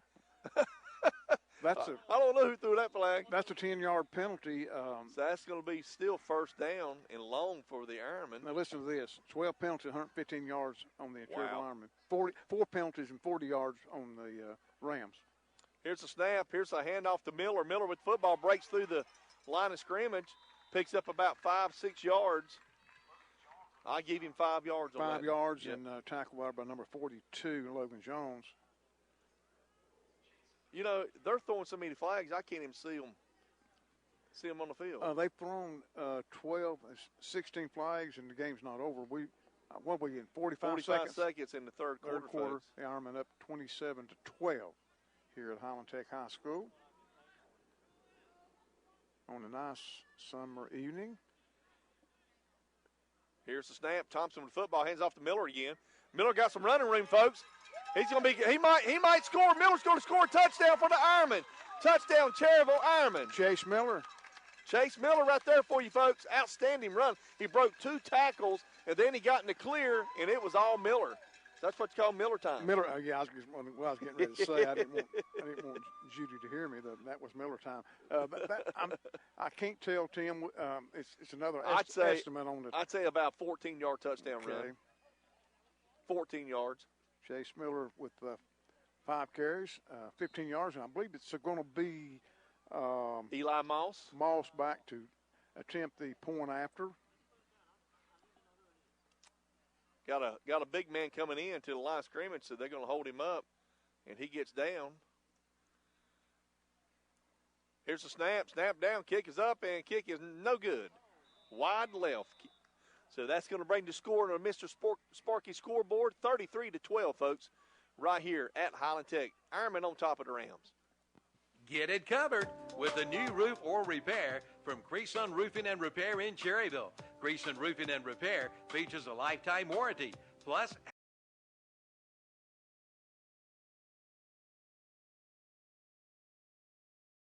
East Lincoln knocking on the door again. Ball at the 6-yard line. About 15 seconds left in the quarter. We'll see if East Lincoln wants to try and go ahead and punch it in before the quarter ends here. Yeah, they look like they're going to run another play. Heavy shotgun formation. Hands it to Go. Menegay. Cuts There to he the goes. left. Puts the shoulder down and scores the touchdown. Mustangs. Yes, sir. East Lincoln goes on top. 2 scores yet again. 32-23 Mustangs with just 2 seconds on the clock here in the third quarter. And that bad snap comes back to haunt North Lincoln, who has just shot itself in the foot on a couple of occasions so far tonight. That was a hard run. I mean, he had to give it everything he had to get into the end zone there. Yeah, we've said it last week and tonight. Menegay is the power back for sure, and he makes you feel him on those runs. Extra points good. Mustangs lead 33-23. We'll be right back after a quick commercial break. Just say fill her up. Be ready for Old Man Winter with a fill up from Rhodes and Bill Oil Company in Lincoln. No matter where you live, Rhodes and Bill Oil Company in Lincoln can deliver. Just call 704-735-2508. Be ready for Old Man Winter with your winter fill up from Rhodes and Bill Oil Company. 1404 East Main Street in Lincoln. Again, call 704-735-2508. Just say fill her up from Rhodes and Bill Oil Company in Lincoln. We're back here live at East Lincoln High School where the Mustangs are on top of the First Federal Savings Bank scoreboard 33-23 after a Turner Hauser Insurance Group scoring play, a 5-yard touchdown run by Paulie Menegay, who is now up over 60 yards on the night for East Lincoln. And there's a rushing touchdown to go with an earlier receiving touchdown from Menegay. North Lincoln fields the kick at its own 15. Oh. He's got some room.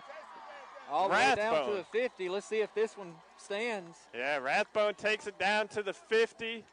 And it looks like that's where North Lincoln will have the ball to start the fourth quarter. We'll be right back. Mustangs lead 33-23. At Coyote, we're going to treat you like dirt because we hold dirt in the highest regard. We're honored to find it under our fingers.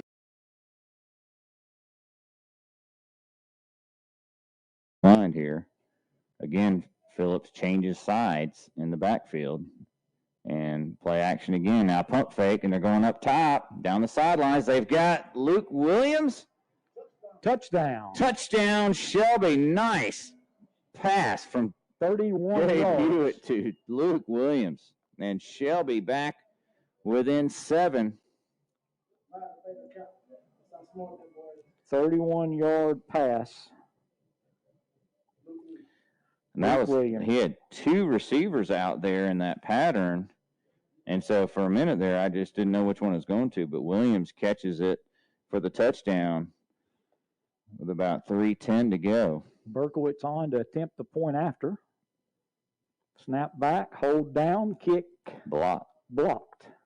And so it remains a 7-point game. And that was big because, now you got to get the extra point to tie it if you score again. Anyway, 34-27 Chase.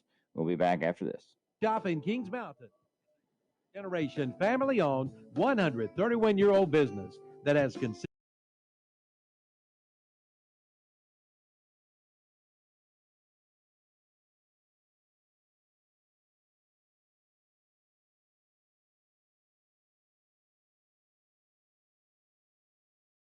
Eight-yard touchdown run just a moment ago. L.J. Allen with that one. The PAT was no good this time, but still it's 41-0. Burns on top of the McDonald scoreboard. So back to work goes the offense, and it is McCombs, and he actually just slipped himself, JB. No gain on the play. Yeah, Burns was able to, he slipped, and Burns was able just to touch the ball carrier down and forward. Hardly no yardage there. So, East Rutherford hopefully will be able to get put some runs together, some passes together, sustained drives here in the second half. And I know that's what Coach Russell wants to see out of the Cavaliers going forward. So let's see what they're able to do here. So Second down and 10. East Rutherford with the ball on their own 31-yard line, and Aiden Lynch is still in as your starting QB. That wing T formation. Now, right up the middle, Tisdale breaking away from the first tackle, going to get 2 or 3 yards on that play. Coleman Tisdale, the sophomore who wears number 15. Yeah, a lot of hard running by Coleman Tisdale there. He really was wrapped up, but he kept his legs moving, and what he got is what he earned. Yes, sir. This Burns defense has been very good. As we know, they shut out what's a very good Chase team. So. In 1590 here on the Cherryville Ironman Sports. Here's Whitted. Penalty flag. So I think this one might go on the Rams. There've been a lot of flags tonight, folks. They have. I'm looking at 16 flags for 155 total yards of penalties. Don't forget, folks, the postgame show will be on YouTube tonight. So make sure you tune in to YouTube if you want to hear the postgame show brought to you by Moss Realty. Also, Danny, he will have on radio the player of the game, the offensive player of the game, and the defensive player of the game. Sure will. We'll have that. We'll probably do that, folks, with about I'd say, about a minute left in the game. Do you think, Danny? Something like that, yeah. So we'll give you that before we leave. And want to thank the Great Outdoors for the recap of the game as well. Got a score update on the East Lincoln and North Lincoln game, 33-24. East Lincoln on top of North Lincoln. With the quarterback under the center. Here's a snap. He's looking to throw the football. Got a receiver open, but he scrambles. Throws it up for grabs. That's intercepted. There's Landon Hahn again. If he's in bounds. He's in bounds. It's Cherville's ball. Landon Hahn played that perfectly. He spied the quarterback. He's playing deep safety in the middle. He watched the quarterback's eyes, and he just kind of gradually just kept watching him. Quarterback threw the football. Landon Hahn ran over and made a great interception. Sure did. Just smart football player. That's stuff you can't teach, Danny. That's right. That's just instincts. So outstanding job of that young man right there. And pretty good eyes, too, to track that ball down and secure it and stay in bounds. Danny, we got a former American Legion Post 100 baseball player listening in to us tonight. Who could that be? I think you know who he is, Mr. Alec Johnson. Yeah, I know him. I think you kin to him, too. I think I am. He's my son. He's working tonight. He's a city police officer in Maiden, so he's got us turned in. And thank him for his service, too, to him. Absolutely. Cherville, let's see. Kevin Hastings sent us some information right here. Ball carrier, I believe, was Chase Miller. And he'll pick up some positive yards. Got a bunch of scores we're going to go through right quick. Thanks to Kevin Hastings back at the studios at KTC.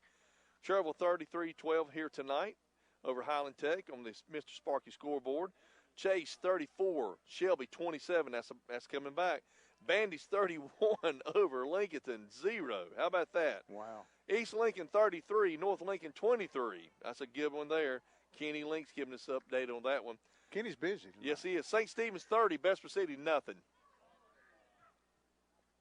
Here's a handoff to Miller. Miller breaks tackles. Man, he's running hard. Yes, he is.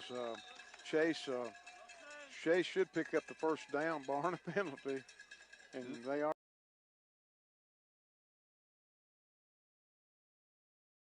Down. I cannot believe that. It looked like they had him down on the sideline, had a man on his back, and he just shrugged him off. Just spun right out of the tackle. Yep, took it another 40 yards for the touchdown. Mustangs' lead is now 39-23. 9 minutes left in the fourth quarter. What a run. I mean, can you believe that? I mean, just kept his feet moving, spun out of that tackle. That's unreal. You better bring more than one guy to tackle Paulie Menegay because he runs hard. He's been running hard tonight, yeah. Extra point is up and good. Mustangs lead 40-23. We'll be right back after this quick commercial break.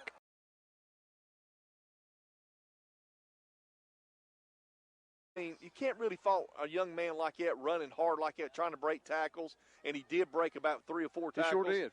He just didn't secure the ball well enough. And you can see him run that ball out. You got to keep it tucked close. But you're right, Danny.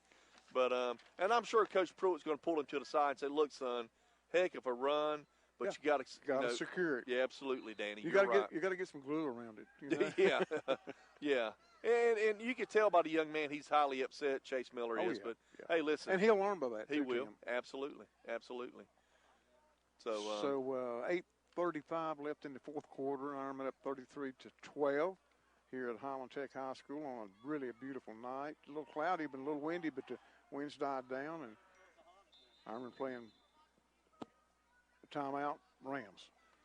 Timeout, folks. We're going to take a commercial break, and we'll be right back here at Highland Tech at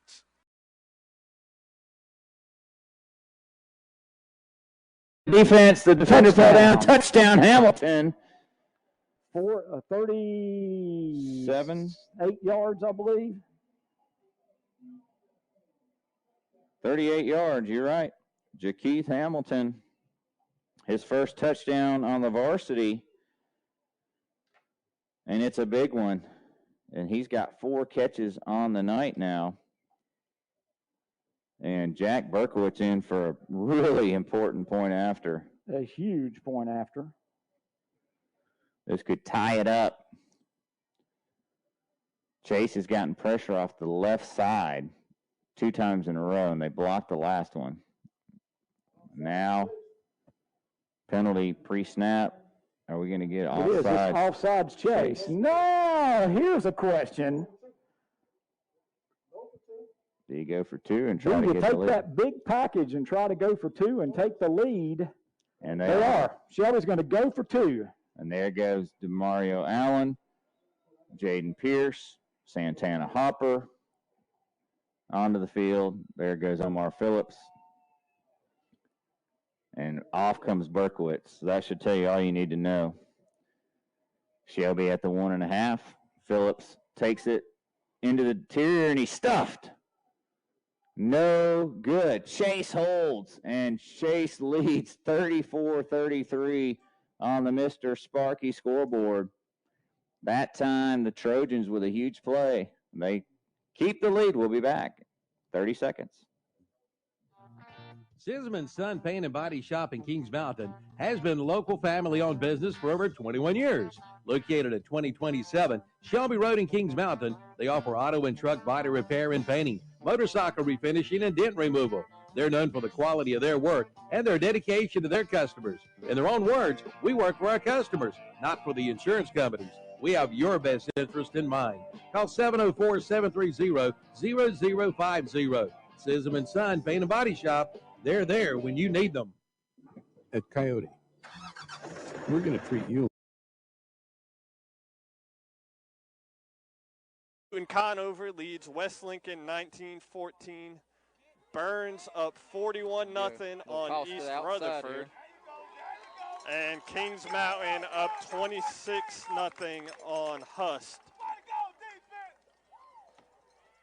And North Lincoln picks up just about 4 there. Tried to get a little toss outside, and East Lincoln, once again, they were all over it. Shelby has tied Chase at 34, so the Golden Lions aren't going to go down without a fight tonight. They're coming back. They're coming back. It's like 3rd and 5 here for the Knights. Yeah. Ball at midfield. About 3rd and 5. Carter hands it off to Daniel Carter up the middle. He's going to have a first down, about 5 more. Yep, puts the shoulder down, gets out to the 40 for a Daddy K barbecue first down.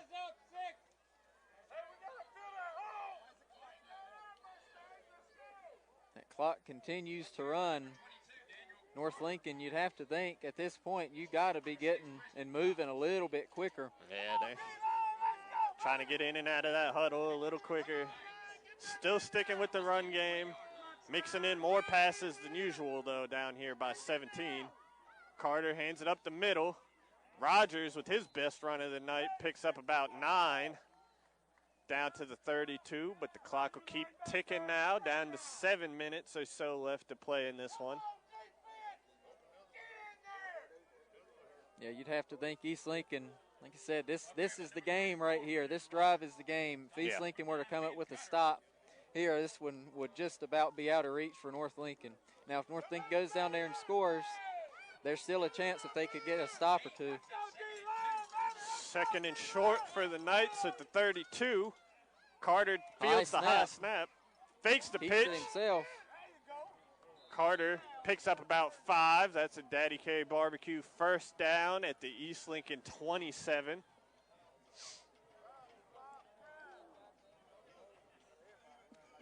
North Lincoln still huddling as the ref winds the clock. Yep. Jack Carter looking over to the sideline for a play.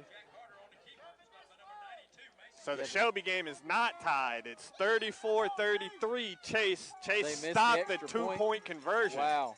Shelby went for 2 and didn't get it. Do you know how many minutes are left in that game? I will get an update. Yeah. Because that's right at the end of the game. That would be a really big upset.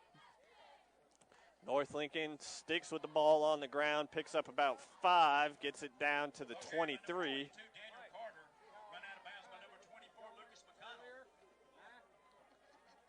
I don't have the exact time in that Shelby game, but it's in the 4th quarter, but still plenty of football left to be played in that one in the 4th quarter. So still time for Shelby to get back on top. Especially it sounds like they've got all the momentum. Yep. Carter keeps it, dives out to about the 20. We'll see if they give him the first down there.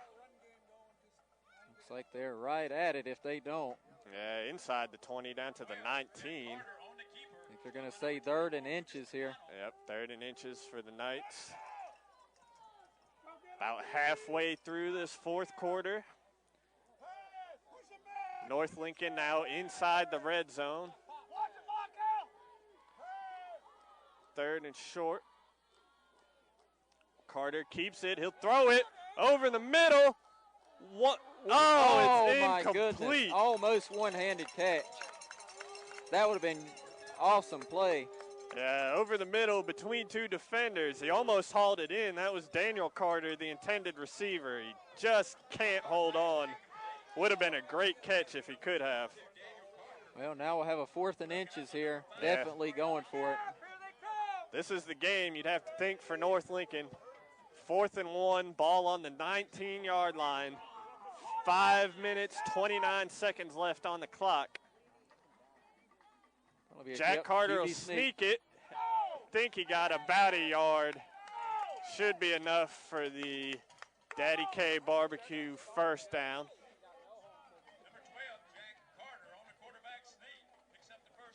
Yep, and they move the chains. Yep. North Lincoln ball at the 18-yard line.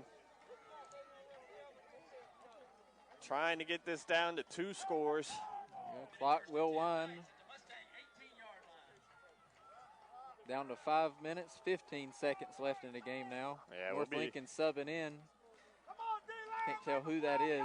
That's Rathbone coming Rathbone, in, there a he big is, receiver. We'll see if they take a shot to him. Rathbone on one side, Whitley on the other. Carter fumbles the ball. Looks like East Lincoln may have. Ball on the ground. Who jumped on it? The ref signaled North Lincoln got it back. That was almost a 3rd botched handoff tonight for North Lincoln. Nonetheless, a negative play, not what you need inside of 5 minutes, down 17. And now there's, North Lincoln player down on the field. And we will step aside for a quick break while he's looked at by the trainer.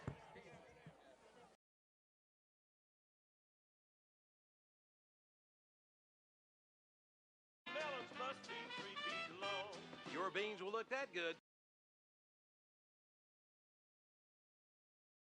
Might as well try to get it back to 7. All right, so Shelby's got the offense back out there. So we've got the 18-yard point after touchdown. Shotgun snap, Hewitt back. He's going up over the middle. It's dropped. Oh, right through the hands. Yep, Just a Thompson good had play. it for a second and couldn't hold on. So point 2-point attempt fails. Shelby 39, Chase 34. Back after this.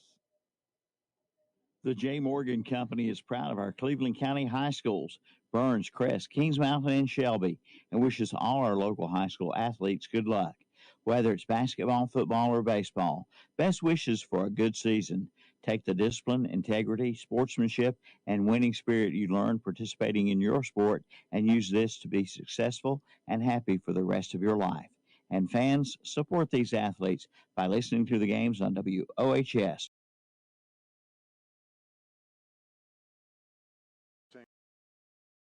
On, they talked to Coach Pruitt for a little bit, went over and talked to Coach Truesdale, and then they, who knows.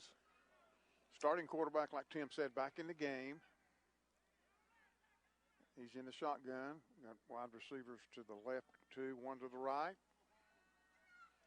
Whitty looking to throw the ball. Got a receiver down the field throwing it. There's another flag. Wow. Now, I tell you what, that referee does have an arm. He threw that flag. He threw it 20 yards. No, if he threw it farther than that. He's in the middle of the field. He throws at least 25, 30 yards.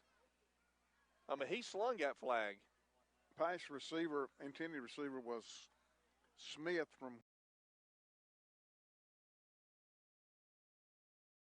15-yard run by quarterback Gabe Hewitt. Jeff, that's Shelby's first lead of the night, 39-34. They've been in a huge hole most of the night. Now let's see what they can do. Kickoff is kind of midway to the 15. Big, a little bit of running room, but Shelby gets and the ball on the ground. And I think Chase got it back. fell on it. Boy, they got that was really close to another turnover. But Chase was able to get on it. That was one of those that looked like Shelby was going to scoop and score, but they weren't able to control it. So Chase is going to have the ball on their own 22-yard line. Whew, kind of got to get a breath here, Brent. Yeah, this is it's been a fun one to call, that's for sure. Some other scores: Cherryville 33, Highland Tech 12, Bandy's 31, Lincolnton nothing. East Lincoln 40, North Lincoln 23, St. Stephen's 30, Bessemer City nothing. West Lincoln 20, Newton Conover 19. Hampton passes out in the flat complete. Shelby's on it, but boy, hard running by the receiver over there. I don't have the number. Let's see. My guess is it's going to be number 8, but I don't know. He's finally taken out of bounds. Well, it's not 3. It's not Boykin, so it's either Derisma or Miller. I'd be throwing it to Miller. It's going to be about a 6-yard gain, so second down and 4 at the 29-yard line.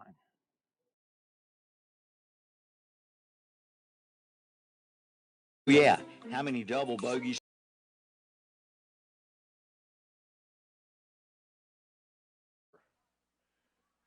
Chase 34-33. Shelby 39-34. Shelby takes the lead with 11 minutes and 34 seconds left in the fourth quarter. West Lincoln on top of Newton Conover, 27-19. Wow. That's Rebels looking to pick up their first win of the season. Let's see. Tim, that was a completed pass from brother to brother. East Lincoln 40. Let's see. East Lincoln 40. North Lincoln 30 with 4 minutes left. So that's a huge game.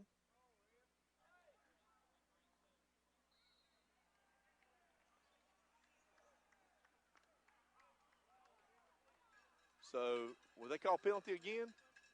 Sure did. I believe the pass was complete, but they called a penalty on the Rams, and they backs the Rams up. Looked like the ball, I'm guessing, Tim, about the 10 or 12-yard line. That's what it looks like. So it backed it up. Another penalty. And that is 20 penalties been called tonight. I think they need to call a penalty on the referees. What do you think, Danny? I think so. That's two, Tim. That's unofficially now. These numbers are unofficial. 200 yards penalties been called tonight. Here's a handoff to Caleb Foster from Whitted, and he slips and falls. He does. That's Caleb Foster's sixth carry of the night. We're going to have to give him, I'm guessing, maybe about 4 or 5 yards to him. Danny, it's still 5 minutes, and that was 5 minutes, 10 minutes ago. It's still 5 minutes. It may be late getting home tonight. I'd like to maybe have a little interview with the refs and explain a few things to me. I believe it's a third down, Tim. I'm not exactly sure. Cannot even see the chains from here.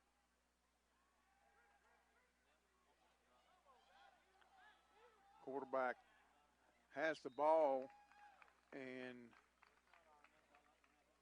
he was knocked out of bounds, Tim, maybe at the 1 or 2 yard line before he was going in for the touchdown. I believe you're right. Couldn't really tell, but definitely.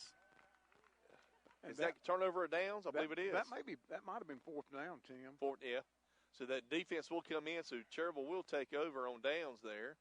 So nice defensive stop there by the Ironman here tonight. Mr. Sparky scoreboard, 4 minutes and 30 seconds left in the fourth quarter.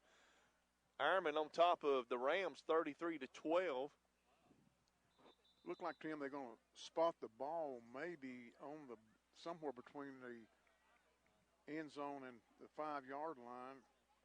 Is your cat eyes any better than mine? Well, I think you're right. I'll go with what you say. Look about the 5 yard line. Danny Aker, Tim Johnson, WCSL. You're listening to 1590, 92.3 FM. Here's a snap and a handoff. That's going to be Miller. That's face mask. Should be there it is, face mask. Another penalty, but that'd be 15. That is, that's the best penalty I've seen so far. Is face mask. And Miller, Chase will pick up, Tim. Looks like about a 10 to 14 yard run. I'd say 14 yard run. Yeah, he had a head of steam ahead, and they'll tack on 15, I believe, Tim. And that's a big hole there by the Ironman to open up that hole there for the line of scrimmage. How many yards he got now, Miller? He's got Chase. It's got 8 carries for 53 yards. That's a good night for him. And we hadn't seen Cooper. No, he's probably not coming back. But he's walking fine. Yeah. Miller himself. Sloan himself has 23 carries for 148 yards. That will be a 15-yard penalty on the Rams. So Thompson, the quarterback, shotgun. Here's a snap, and he hands off to Miller again. Miller still running with the football. If he gets around that corner, he's going to score. And he picks up about 7-8 yards there, Danny. Yes, he is. He was drug out of bounds, slung out of bounds. He was. Back by number 6, and that's Tyler Kemp. And positive yards there from Miller. So that's going to bring up a second down for the Ironman. Clock is running under 4 minutes. Miller with 10 carries, 58 yards. Clock at 3 minutes, 45 seconds left in the fourth quarter and the game. Got a wide receiver to the right side. I believe that's Hahn. It is Landon. Here's a handoff to Price. Price, the big fullback, pounding his way through the offensive line there. Maybe gets about 2 yards before he's stopped. Yeah, they're not going to throw the football here. They're going to pound the football. And number 99 helped him up. 99 is on the defensive end, and that's Jamerson. Really nice of Jamerson to help the big guy up. Good sportsmanship there. Yeah, absolutely. Cherville's pretty much dominated the line of scrimmage on both sides of the ball. They have. So, and our final numbers are going to show that, Tim. Here is Thompson, the quarterback, Miller, Price, Sloan's out of the game, been out the whole second half. Here's the snap. Hand off to Miller. Miller's going to be stopped. He might have got back to the line of scrimmage. Maybe. Going to bring up a third down here for the Ironman.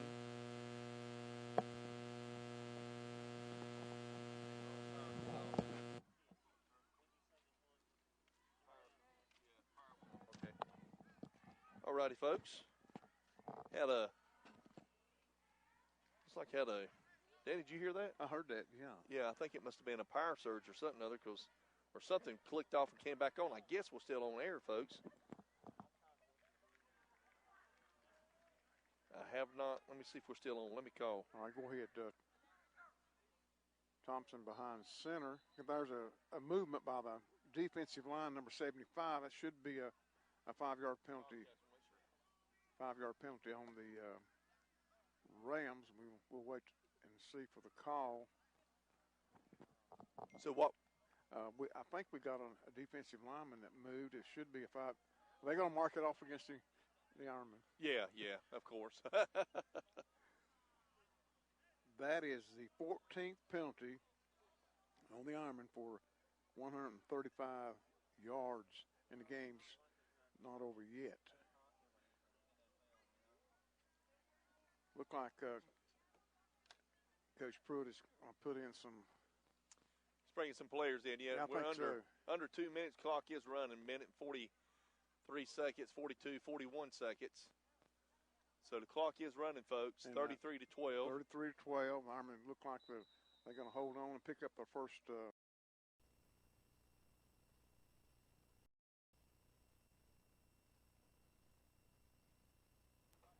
All right, folks, we're going to switch it over to some of the other games real quick. Cheryl's up big time. We're going to send it over to LON for Lincoln game, East Lincoln and North Lincoln right now. Then we'll finish up with Shelby and Chase.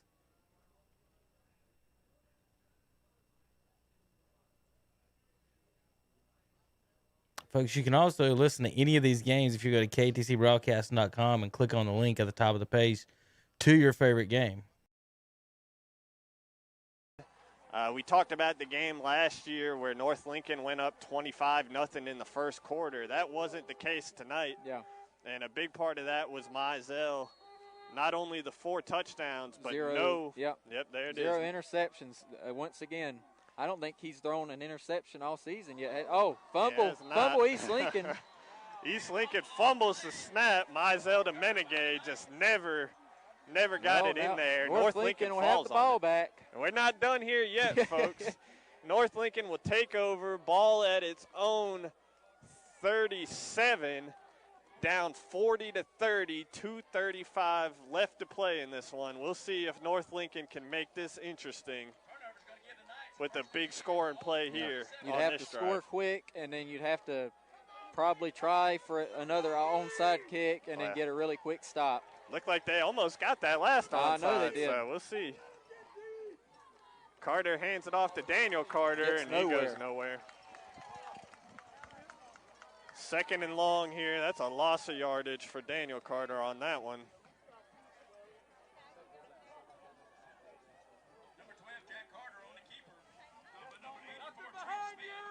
Second and about 12 here, ball at the 35. North Lincoln continues to huddle as we close in on just 2 minutes left. I'm surprised at that. At this point, you'd think you just got to go no huddle. Just look at the sideline, get the play, and go. Jack Carter in the shotgun. He'll throw it. He's going deep to Seth Whitley. He goes up. It's knocked down. And there's a flag for pass interference. On the play.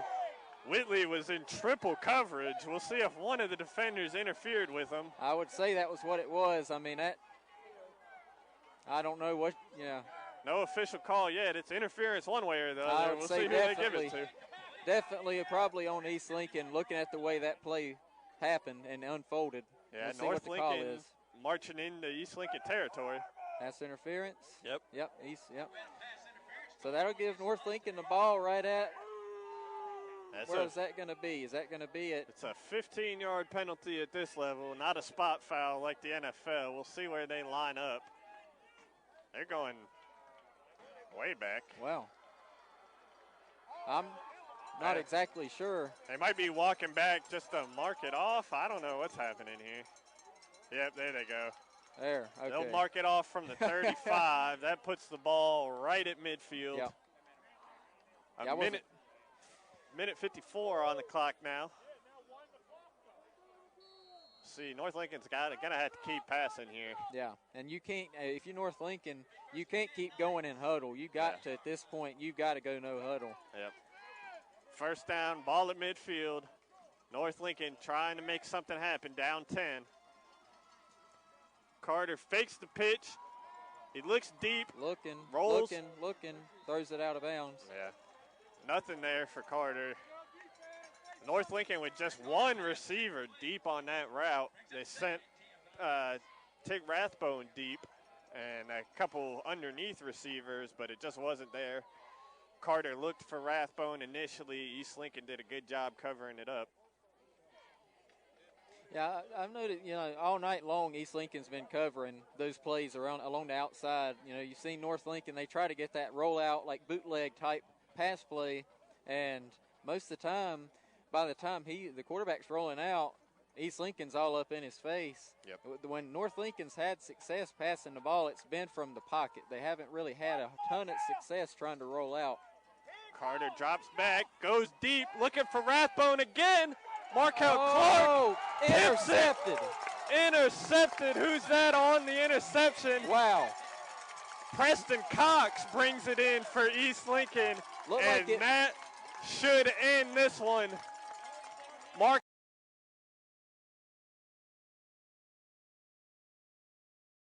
did not jump. No, and Shelby's, they're inching up. Play clock's at 5, though. And they're going to hand it to Wilkins over the right side. Nice tackle. At the 9, Jalen, so it's going to be 4th and 4. Jalen Petty up from the safety spot makes a huge tackle there on Wilkins. Do not jump. Do not jump. What a play by Petty there. Just don't jump. Do not jump off sides. I'll tell you what, Brent, this is about as nervous as I've been since I was coaching. 6 minutes to go. Holy moly. Howell's back at the 45. Now Hampton's got to be a little nervous. Against Burns last week, they snapped him over his head for a safety in this exact spot. If they did that, it'd be a tie game. Good snap. Low punt. It's going to bounce. It's going to bounce. Howells takes it at the Chase 37. He's inside the 25 to the 20. He's still on his feet and out of bounds, and Shelby's going to have it inside the Chase 20. Nice return by the freshman, Kamari Howells. Chase 19. Shelby's going to have it on the Chase 19. 5 minutes and 40-some seconds remaining. This one's been all we could ever hope for, Jeff, in the game. I can't remember. I called into the pregame show, and I said this was an intriguing game. And, boy, I didn't know. 1st and 10, Golden Lions in the shotgun. I got to tell you, I thought this is the game I was going to get last week with Burns and Chase. I only got it a week later. Hand off to Phillips, bounces it to the outside. 15, 10, 5, touchdown. He fumbles it out of the end zone, though. And he falls on it in the back of the end zone. Could you imagine? They signal touchdown, so it's a 19-yard run. Oh, my God. He literally fumbled it at the goal line and then recovered it about 2 feet from the end of the back of the end zone. And Phillips goes 19 yards for the TD. And guess what? Shelby back on top, 45-41, 5:31 to go. I think Shelby's going to go for 2 just to make it a 6-point game. And why not? Heavy package in. They stopped it last time, but instead of Phillips, they've got Adams in there, and he's going to run around the left side, and he takes it in. So Adams with a 2-point run. And Shelby's up 47-41. With 5:30 to go, we'll take a break. Don't go anywhere. All right, folks, tuning in. Thank you for tuning in to tonight's Redzone radio show. I'm hearing something. Where am I hearing something from? I better stop that. I don't know if you guys can hear that or not. But anyway, thanks for tuning in to tonight's Redzone radio show. We're going to come back live in about 5-10 minutes here on the post-game show. We're going to start that up soon, about 5 minutes, folks. Full Throttle Power Sports postgame show coming up next. We're actually going to log off. Stay tuned. Come back in and relog back in on the postgame show. But right now, Shelby leads 47-41, 5:30 to go. 5:30 to go. You can listen to that on KTC Broadcasting. I'm going to show you how to get to it. For you Shelby fans that want to click over and listen to the end of that game, we're going to come back and do other stuff here in a few minutes. But let me get to the end of that game for you guys and show you how you can do that. Let's see, if you'll go on your magic computer and type in KTCBroadcasting.com, And right here on this page, if you'll go right here, see if you can see my mouse. Click on this big green button here. It says click here to listen live. That'll bring up your audio player. Or you can scroll down here, click on the Shelby game, and go from there. Click that. That'll bring up the player as well.